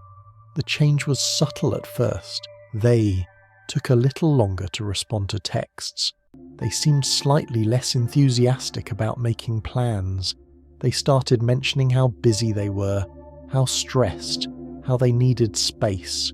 And you tried to give them space while also trying to hold on to the connection, never quite sure what the right balance was.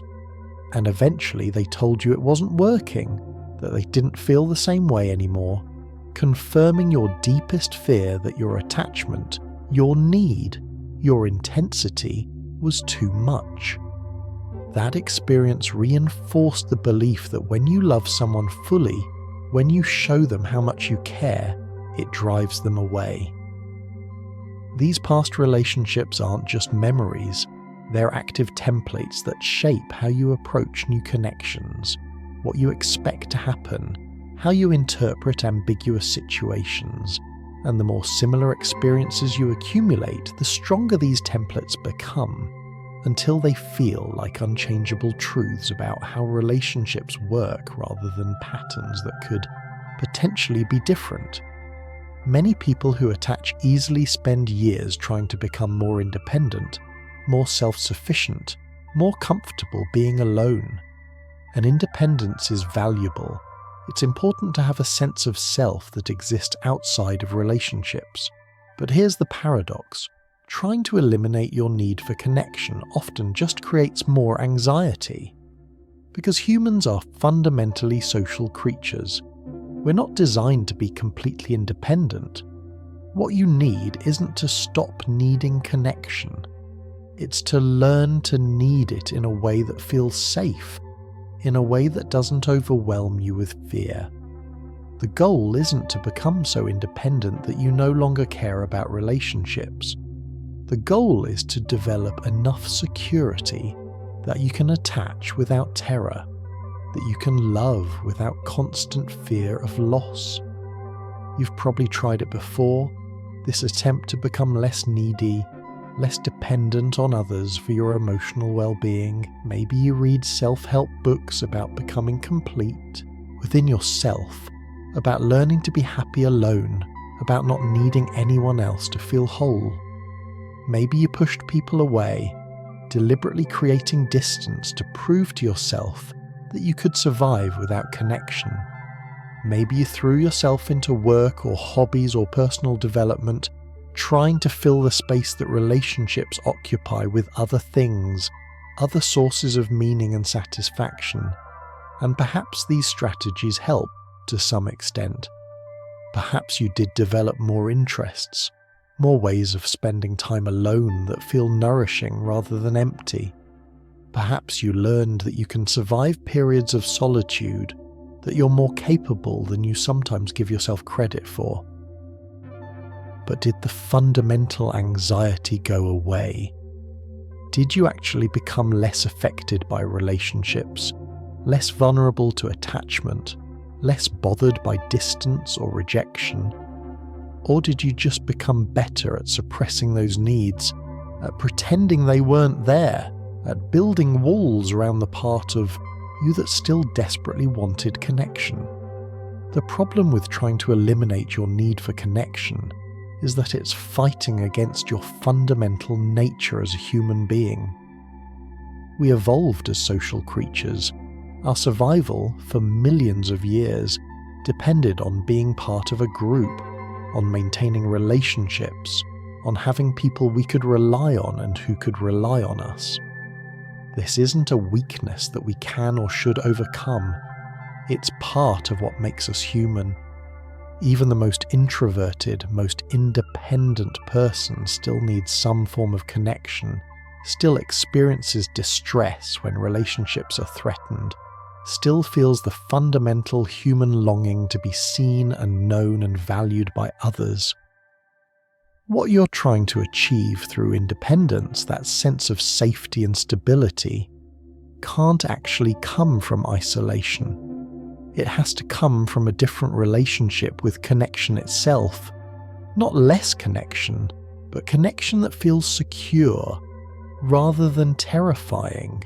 Not fewer needs, but needs that you can express without shame, without fear that having them makes you unlovable.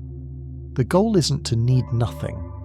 The goal is to need without panic, to attach without the constant terror that attachment will inevitably lead to loss. This shift requires changing not how much you need, but how you relate to your needs.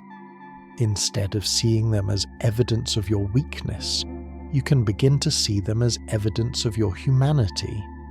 Instead of trying to eliminate attachment anxiety by avoiding attachment altogether, you can gradually learn that attachment doesn't have to be anxious, that there are people in the world who can meet your needs without making you feel burdensome, that connection can be both deep and stable.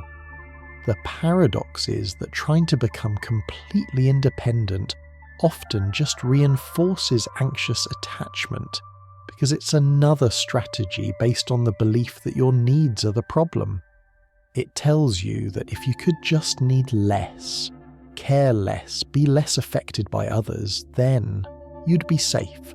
But this approach keeps you isolated, keeps you from having the very experiences that could actually heal your attachment wounds, experiences of being met consistently, of being valued for who you are, of learning through lived experience that not all relationships follow the painful patterns of the past. Healing anxious attachment isn't about willpower or simply deciding to be different. It's about slowly, gently teaching your nervous system a new story. This is what therapists call earned secure attachment, the process of developing security even if you didn't experience it in childhood. It happens through relationships with people who are consistently available, who respond to your needs without making you feel burdensome, who stay even when you're vulnerable. It happens through therapy, through practices like mindfulness that help you observe your attachment activation without immediately acting on it. And it happens through self-compassion, through treating yourself with the same kindness you so readily offer others, through learning that your need for connection doesn't make you weak or broken. The concept of earned security is one of the most hopeful findings to come out of attachment research, because what it tells us is that early attachment patterns, while powerful and persistent, are not permanent. They can change. They can be reworked. They can be gradually transformed through new experiences that contradict the old templates, that teach your nervous system a different story about how relationships work. This process of earning secure attachment happens through what researchers call corrective emotional experiences. These are moments when something happens in a relationship that contradicts your expectations, that challenges your old attachment beliefs. Maybe you express a need, and instead of the person withdrawing or making you feel guilty, they respond with warmth and presence. Maybe you show vulnerability, and instead of being rejected, you're met with acceptance. Maybe you're anxious about the relationship, and when you express that anxiety, the person doesn't get angry or distant, but instead offers reassurance and works with you to address your concerns. Each of these experiences creates a small shift in your nervous system. It begins to learn, slowly and incrementally, that not all relationships are dangerous, that not all needs lead to rejection, that not all vulnerability results in abandonment. Over time, with enough of these corrective experiences, the anxious patterns begin to soften. You start to feel slightly less panicked when someone doesn't text back immediately. You become a bit more able to tolerate distance without catastrophizing. You notice yourself needing less constant reassurance because you have a growing internal sense that the relationship is stable. Therapy can be particularly powerful for this process because it offers a relationship specifically designed to be consistent and attuned. A good therapist provides exactly what an anxious attachment system needs: reliability, responsiveness, patience with difficult emotions, and the ability to stay present even when you're expressing needs or fears or vulnerabilities. Over time, the therapeutic relationship itself becomes a template for secure attachment, showing you what it feels like to be consistently met, to have your needs treated as valid rather than burdensome, to be accepted as you are rather than constantly having to modify yourself. But healing also happens through mindfulness practices that help you develop awareness of your attachment patterns without being completely swept away by them. When you can notice yourself spiraling into anxiety, can observe the thoughts and feelings without immediately acting on them, you create space between stimulus and response. You might still feel the anxiety when someone doesn't text back, but instead of immediately sending multiple follow-up messages, you can pause, you can breathe, you can remind yourself that this feeling is your attachment system activating, that it's based on old patterns rather than present reality, that you can tolerate the discomfort without acting on it. And perhaps most importantly, healing happens through self-compassion, through learning to treat yourself with the kindness and understanding you so readily offer others. When you notice yourself spiraling, instead of judging yourself for being needy or pathetic, you can offer yourself compassion. You can say, "Of course I'm feeling anxious right now. My nervous system learned early on that distance means danger. This is a normal response given my history. I can be gentle with myself while I feel this." This compassionate self-talk doesn't make the anxiety disappear immediately, but it prevents you from adding a layer of shame on top of the anxiety, and shame only makes anxious attachment worse. If you're listening to this, if you recognize yourself in these words, you're already doing something powerful. You're developing awareness of your patterns. Many people go through their whole lives repeating the same attachment dynamics without ever understanding why. But you're different. You're curious about yourself, willing to look at difficult truths, open to understanding the roots of your experience. This awareness is the first step toward change, not change that makes you different from who you are, but change that allows you to work with your attachment style rather than against it, to harness its strengths while gradually softening its most painful edges. Awareness itself is transformative, even though it doesn't feel that way in the moment.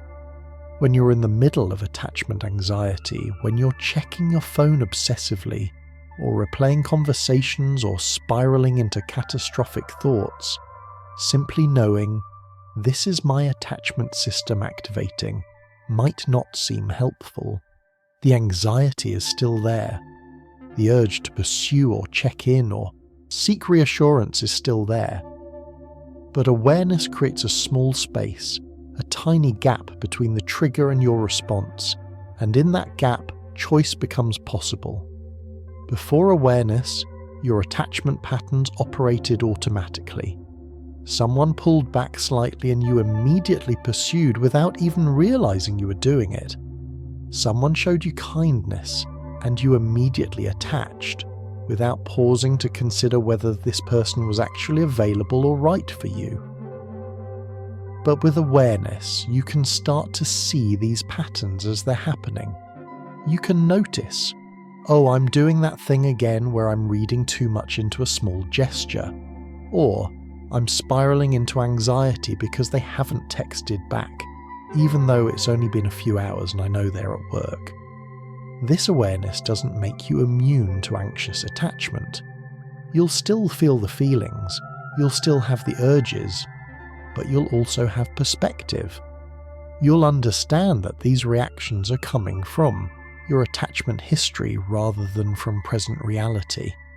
You'll be able to observe your patterns with some degree of objectivity rather than being completely identified with them, and this creates possibilities for responding differently, for making choices that serve your well-being rather than just reacting from fear. The fact that you're here, exploring these ideas, trying to understand yourself better, means you're already engaged in the work of healing. You're not running from your attachment patterns or pretending they don't exist. You're looking at them directly, with curiosity and desire to understand. This takes courage. It's much easier to stay unconscious, to keep repeating the same patterns without examining them, to blame others for relationship failures rather than looking at your own contribution. But you're choosing the harder path, the path of self-awareness, and that choice itself is evidence of your capacity for growth and change. You deserve to know that your capacity for attachment isn't a flaw. You deserve to know that needing connection doesn't make you weak. You deserve to know that there are people in the world who will meet your warmth with their own, who won't be frightened by your depth, who will see your quick attachment not as neediness but as a sign of your open heart. You deserve to know that secure love exists, even if you haven't experienced it yet, and that your past doesn't determine your future. You deserve to know that you can learn new patterns, develop new neural pathways, teach your nervous system that connection can be both deep and safe. And most importantly, you deserve to know that while you work on healing your attachment patterns, you're allowed to be exactly who you are right now, with all your intensity, all your sensitivity, all your beautiful, complicated heart. These aren't just comforting words. These are truths that you need to hear, that you need to let sink into the deepest parts of yourself, because somewhere along the way you learned the opposite. You learned that your attachment was too much. You learned that your needs were burdensome. You learned that the way you love, intensely and openly, was something to be ashamed of, something that would inevitably drive people away. But that learning was based on limited experiences, on relationships with people who had their own wounds, their own limitations, their own incapacity to meet you where you were. It wasn't actually a truth about you. It was a truth about those specific situations, those specific people, those specific dynamics. And while those experiences shaped your attachment patterns, while they taught your nervous system to be afraid of connection, they don't define what's possible for you going forward. There are people in the world who have secure attachment, who can be close without feeling suffocated, who can provide reassurance without feeling burdened, who appreciate emotional depth and vulnerability rather than being frightened by it. These people exist. You may not have met many of them yet, or you may have met them but not been ready to receive what they were offering because it didn't match your familiar patterns. But they're out there, and as you heal your own attachment wounds, as you develop more security within yourself, you'll become more able to recognize them and to create relationships with them. Secure love does exist. It feels different than anxious attachment. It doesn't have the same intensity, the same roller coaster of highs and lows, the same consuming quality. But that doesn't mean it's less meaningful or less deep. It means it's stable. It means you can relax into it. It means you don't have to constantly monitor and manage and worry, because there's an underlying trust that the person will be there, that they'll stay even when things are difficult, that your needs and feelings won't drive them away. And you can develop this, even if you didn't experience it in childhood. Your brain's neuroplasticity, its ability to form new neural connections throughout your life, means that you're not locked into old patterns forever. With new experiences, with conscious practice, with relationships that offer consistency and attunement, you can gradually rewire your attachment system. The pathways that connect closeness with fear can be weakened. New pathways that connect closeness with safety can be strengthened. This doesn't happen overnight. It takes time, sometimes years, but it is possible, and countless people have done it. And while you're in that process, while you're working on healing and developing own security, you don't have to hate yourself for where you are right now. You don't have to see your current attachment patterns as something shameful or defective. You can hold yourself with compassion, recognizing that these patterns made sense given what you experienced, that they were adaptive responses to difficult situations, that they've been trying to keep you safe even when they've caused you pain. And here's what's true: even on the hardest days, even when your attachment patterns feel like a burden you'll carry forever, you're not stuck. Your brain has remarkable plasticity, the ability to form new connections, to learn new responses, to gradually rewire patterns that no longer serve you. With time, with gentle persistence, with the right relationships and the right support, you can develop what psychologists call earned security. You can learn to attach in ways that feel less frightening, less desperate, less consuming. You can keep your capacity for deep connection while developing the inner stability that allows you to maintain yourself even when someone pulls away. This isn't about becoming someone else. It's about becoming the most integrated version of yourself, the version that can love deeply without losing yourself, that can attach without terror, that can need without shame. Change is possible, not the kind of change that erases who you are or eliminates your capacity for deep feeling, but the kind of change that allows you to relate to yourself and others with more ease, with more security, with less constant fear. You can keep everything that's beautiful about your attachment style, the warmth, the empathy, the capacity for intimacy, while gradually releasing the parts that cause unnecessary suffering, the panic, the hypervigilance, the constant fear of abandonment. This earned security develops through layers, slowly, like sediment settling. It comes from accumulating new experiences that contradict the old beliefs. Each time you express a need, and it's met with care rather than rejection, a small shift happens.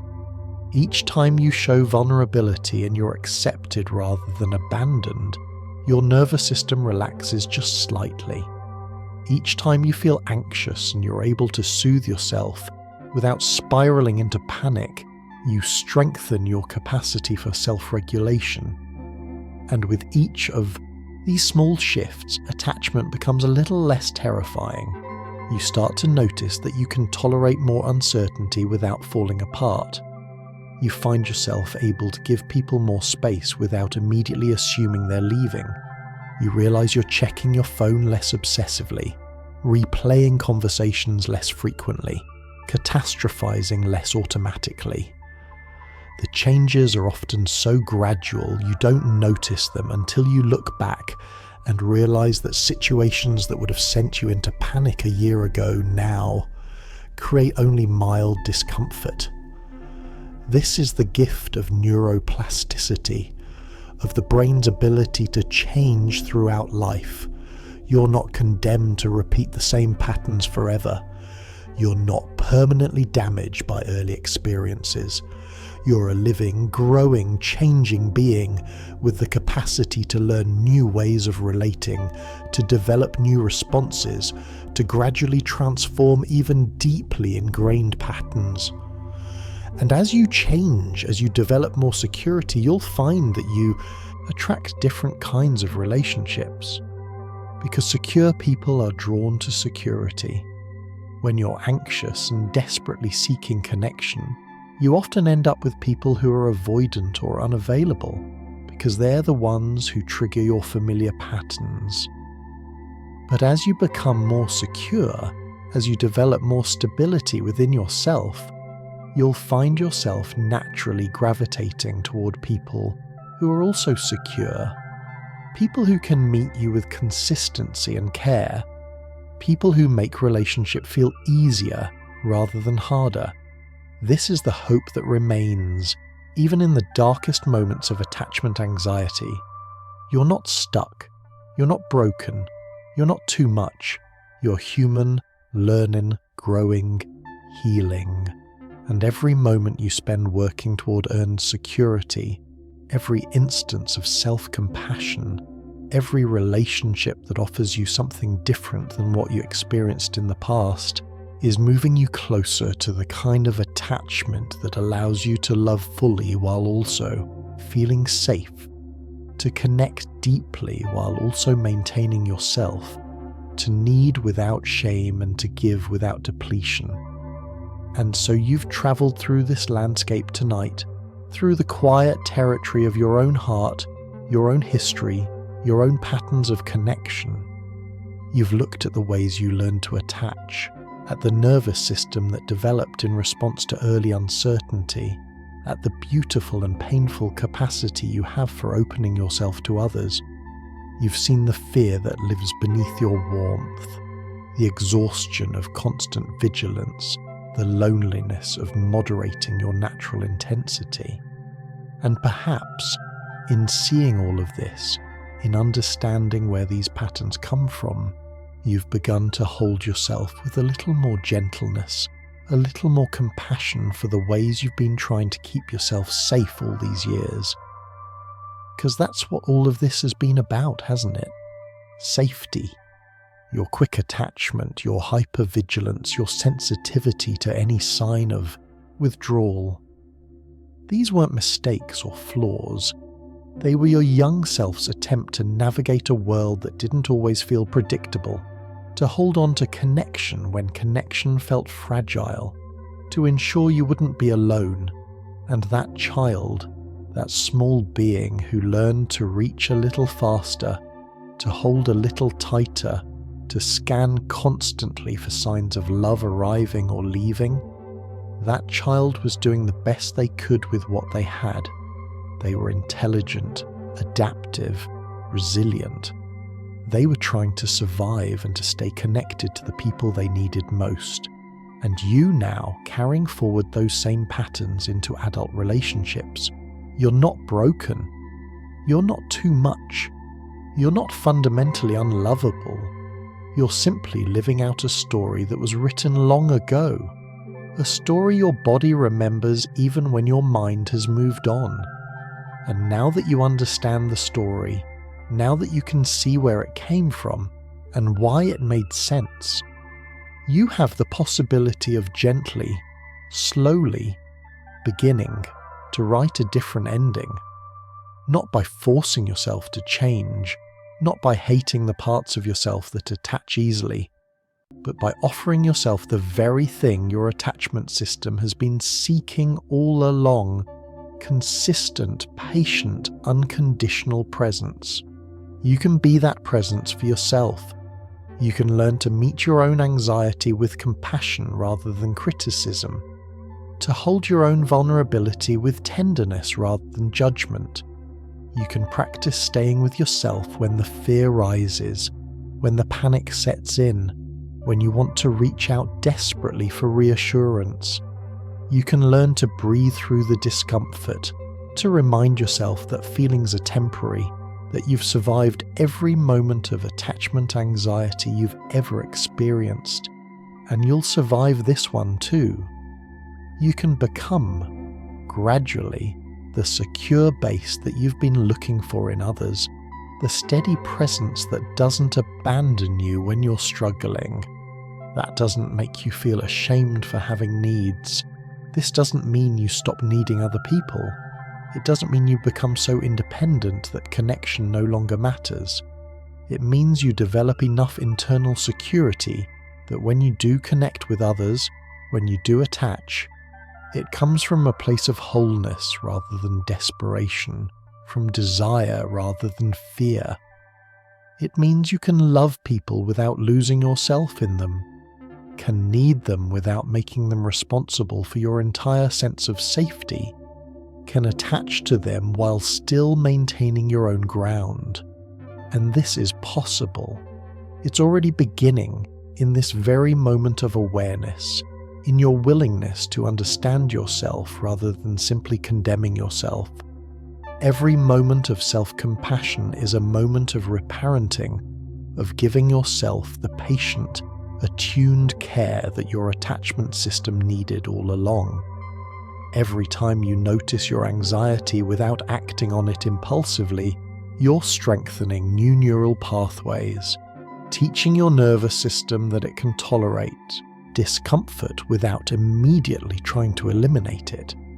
Every relationship where you show up as yourself, where you express your needs, where you allow yourself to be seen, is an opportunity for a corrective experience, for learning that vulnerability doesn't always lead to rejection, that attachment doesn't always end in loss. The journey of healing anxious attachment is not a straight line. There will be days when you feel more secure, when you notice yourself responding differently, when you realize that something that would have triggered intense anxiety a few months ago now barely registers. And there will be days when you feel like you're back at the beginning, when the old patterns activate with full force, when you find yourself doing all the things you promised yourself you wouldn't do anymore. And both of these experiences are part of the process. Both are okay. Both are evidence of your humanity, of the reality that growth isn't linear, that change happens in spirals rather than straight lines. On the hard days, when you feel like nothing has changed, when you're caught in familiar patterns of anxiety and pursuit, be gentle with yourself. Remember that these patterns developed over years, sometimes decades. They won't dissolve overnight. They won't disappear just because you understand them now. But they will gradually soften. They will slowly become less consuming, less automatic, less overwhelming. And in the meantime, you can practice being with yourself in the discomfort, can practice not adding judgment on top of anxiety, can practice remembering that even on your most anxious days, you are still worthy, still lovable, still deserving of the very connection you're seeking. And when you do find relationships that feel different, relationships with people who meet your attachment needs with consistency rather than withdrawal, allow yourself to receive what they're offering. This might be harder than you expect when you're used to inconsistency, when your nervous system has learned to expect abandonment. Genuine availability can feel uncomfortable, almost suspicious. You might find yourself waiting for the other shoe to drop, looking for evidence that this person will eventually leave like others have. But practice staying. Practice letting their consistency gradually teach your nervous system a new pattern. Practice noticing when they show up for you and really taking it in, rather than dismissing it as temporary or conditional. You deserve people who can hold your depth, who can meet your warmth without recoiling, who see your quick attachment as a gift rather than a burden. You deserve relationships where you don't have to constantly monitor yourself, where you can express needs without fear, where vulnerability is met with care rather than distance. These relationships exist, and as you heal, as you develop more security within yourself, you'll become more able to recognize them and to allow yourself to truly receive what they offer. Because here's what's true.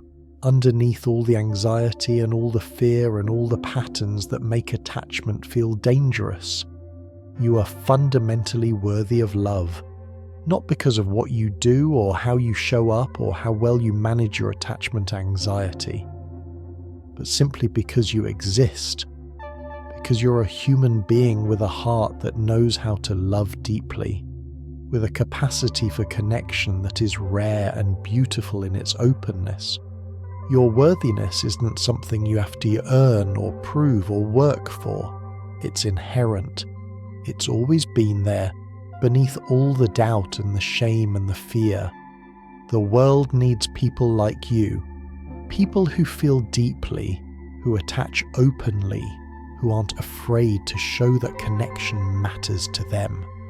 In a culture that often celebrates emotional detachment and independence, your willingness to be vulnerable, to need, to love without holding back, is actually a form of courage. Yes, it makes you susceptible to pain. Yes, it means you feel rejection more acutely than others might. But it also means you're living with your heart open, that you're willing to take risks for connection, that you haven't let past hurt close you off to future possibility. And tonight, as you rest, as you allow your body to soften and your mind to quiet, you can let all of this settle gently inside you. All of this understanding, all of this compassion, all of this recognition that you're doing the best you can with what you learned, with what you experienced, with the nervous system you developed in response to early life. You can release the effort of trying to be different, of trying to fix yourself, of trying to eliminate your need for connection. You can simply be here, breathing, existing, knowing that you are enough exactly as you are. Your attachment patterns don't define your worth. They're simply patterns, learned responses, ways your nervous system tried to keep you safe. And now that you understand them, now that you see them with clarity and compassion, they begin to have less power over you.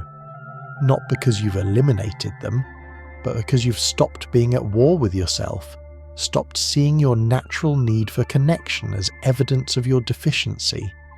You can love yourself through this, through all the moments of anxiety and all the times you attach too quickly and all the relationships that don't work out the way you hoped. You can be patient with yourself, recognizing that healing takes time, that earned security develops gradually through repeated experiences of safety and consistency. You can celebrate the small shifts, the moments when you respond differently than you used to, the times when you're able to soothe yourself without seeking external reassurance. And you can trust that you're moving in the right direction, even when it doesn't feel like it, even when you seem to be repeating old patterns, even when progress feels impossibly slow. Because the fact that you're here, the fact that you're seeking to understand yourself, the fact that you're willing to look at difficult truths with courage and curiosity, this is already evidence of your growth, of your capacity for change, of your commitment to becoming the most integrated version of yourself. You're not alone in this experience. Millions of people share your attachment style, share your struggles with anxiety and fear, and the constant worry that they're too much. And while each person's story is unique, while your particular history belongs only to you, there's also a universality to this longing for secure connection, to this fear of abandonment, to this experience of loving deeply while being terrified of loss. You're part of a larger human experience, connected to countless others who understand what it's like to feel too much, to need too openly, to attach too quickly. And maybe that's the greatest gift of understanding anxious attachment. Not just the self-knowledge, not just the awareness of your patterns, but the recognition that you're not alone, that your struggles are shared, that the parts of yourself you've been most ashamed of are actually deeply human, deeply relatable, deeply connected to the universal experience of needing love and fearing its loss. So tonight, let yourself rest in that knowledge. Let yourself feel held by the understanding that you're not broken, not defective, not too much. You're human. Beautifully, complicatedly, wonderfully human. With a heart that knows how to love and a nervous system that's trying its best to keep you safe. With patterns that made sense when they formed, and that can gradually change as you accumulate new experiences, with wounds that are healing slowly and imperfectly, but healing nonetheless. You don't have to fix everything tonight. You don't have to have all the answers. You don't have to know exactly how to develop earned security, or how to find relationships that feel safe, or how to love without fear. All you have to do right now is rest, is breathe, is allow yourself to be exactly where you are, with exactly what you're feeling, without judgment, without pressure, without the constant effort to be someone different. Let your body sink deeper into wherever you're lying. Let your breath slow and soften. Let your mind release its grip on all the analysis, all the understanding, all the trying to figure things out. You've done enough for today. You've been enough for today. And now you can simply let go, can simply allow sleep to come if it's ready, can simply drift in this space between waking and dreaming where nothing needs to be solved and nothing needs to be fixed. You are safe here. In this moment, in this breath, in this quiet darkness that holds you. There's nothing you need to do, nowhere you need to be, no one you need to prove yourself to. You can release the vigilance, can let down the guard, can trust that for these next hours of sleep, you don't have to monitor or manage or worry about connection. You can simply rest. And as you rest, as you allow yourself to sink into sleep, know that your worth remains. Know that you are loved, even if you can't feel it right now, even if the people you want to love you haven't shown up the way you hoped. You are loved by something larger than individual relationships, held by something deeper than any single person's ability to see you. You are part of the vast web of human connection, of the countless beings who have felt what you feel, who have struggled as you've struggled, who have learned, gradually and imperfectly, to hold themselves with the tenderness they've been seeking from others. Let yourself soften now. Let yourself release.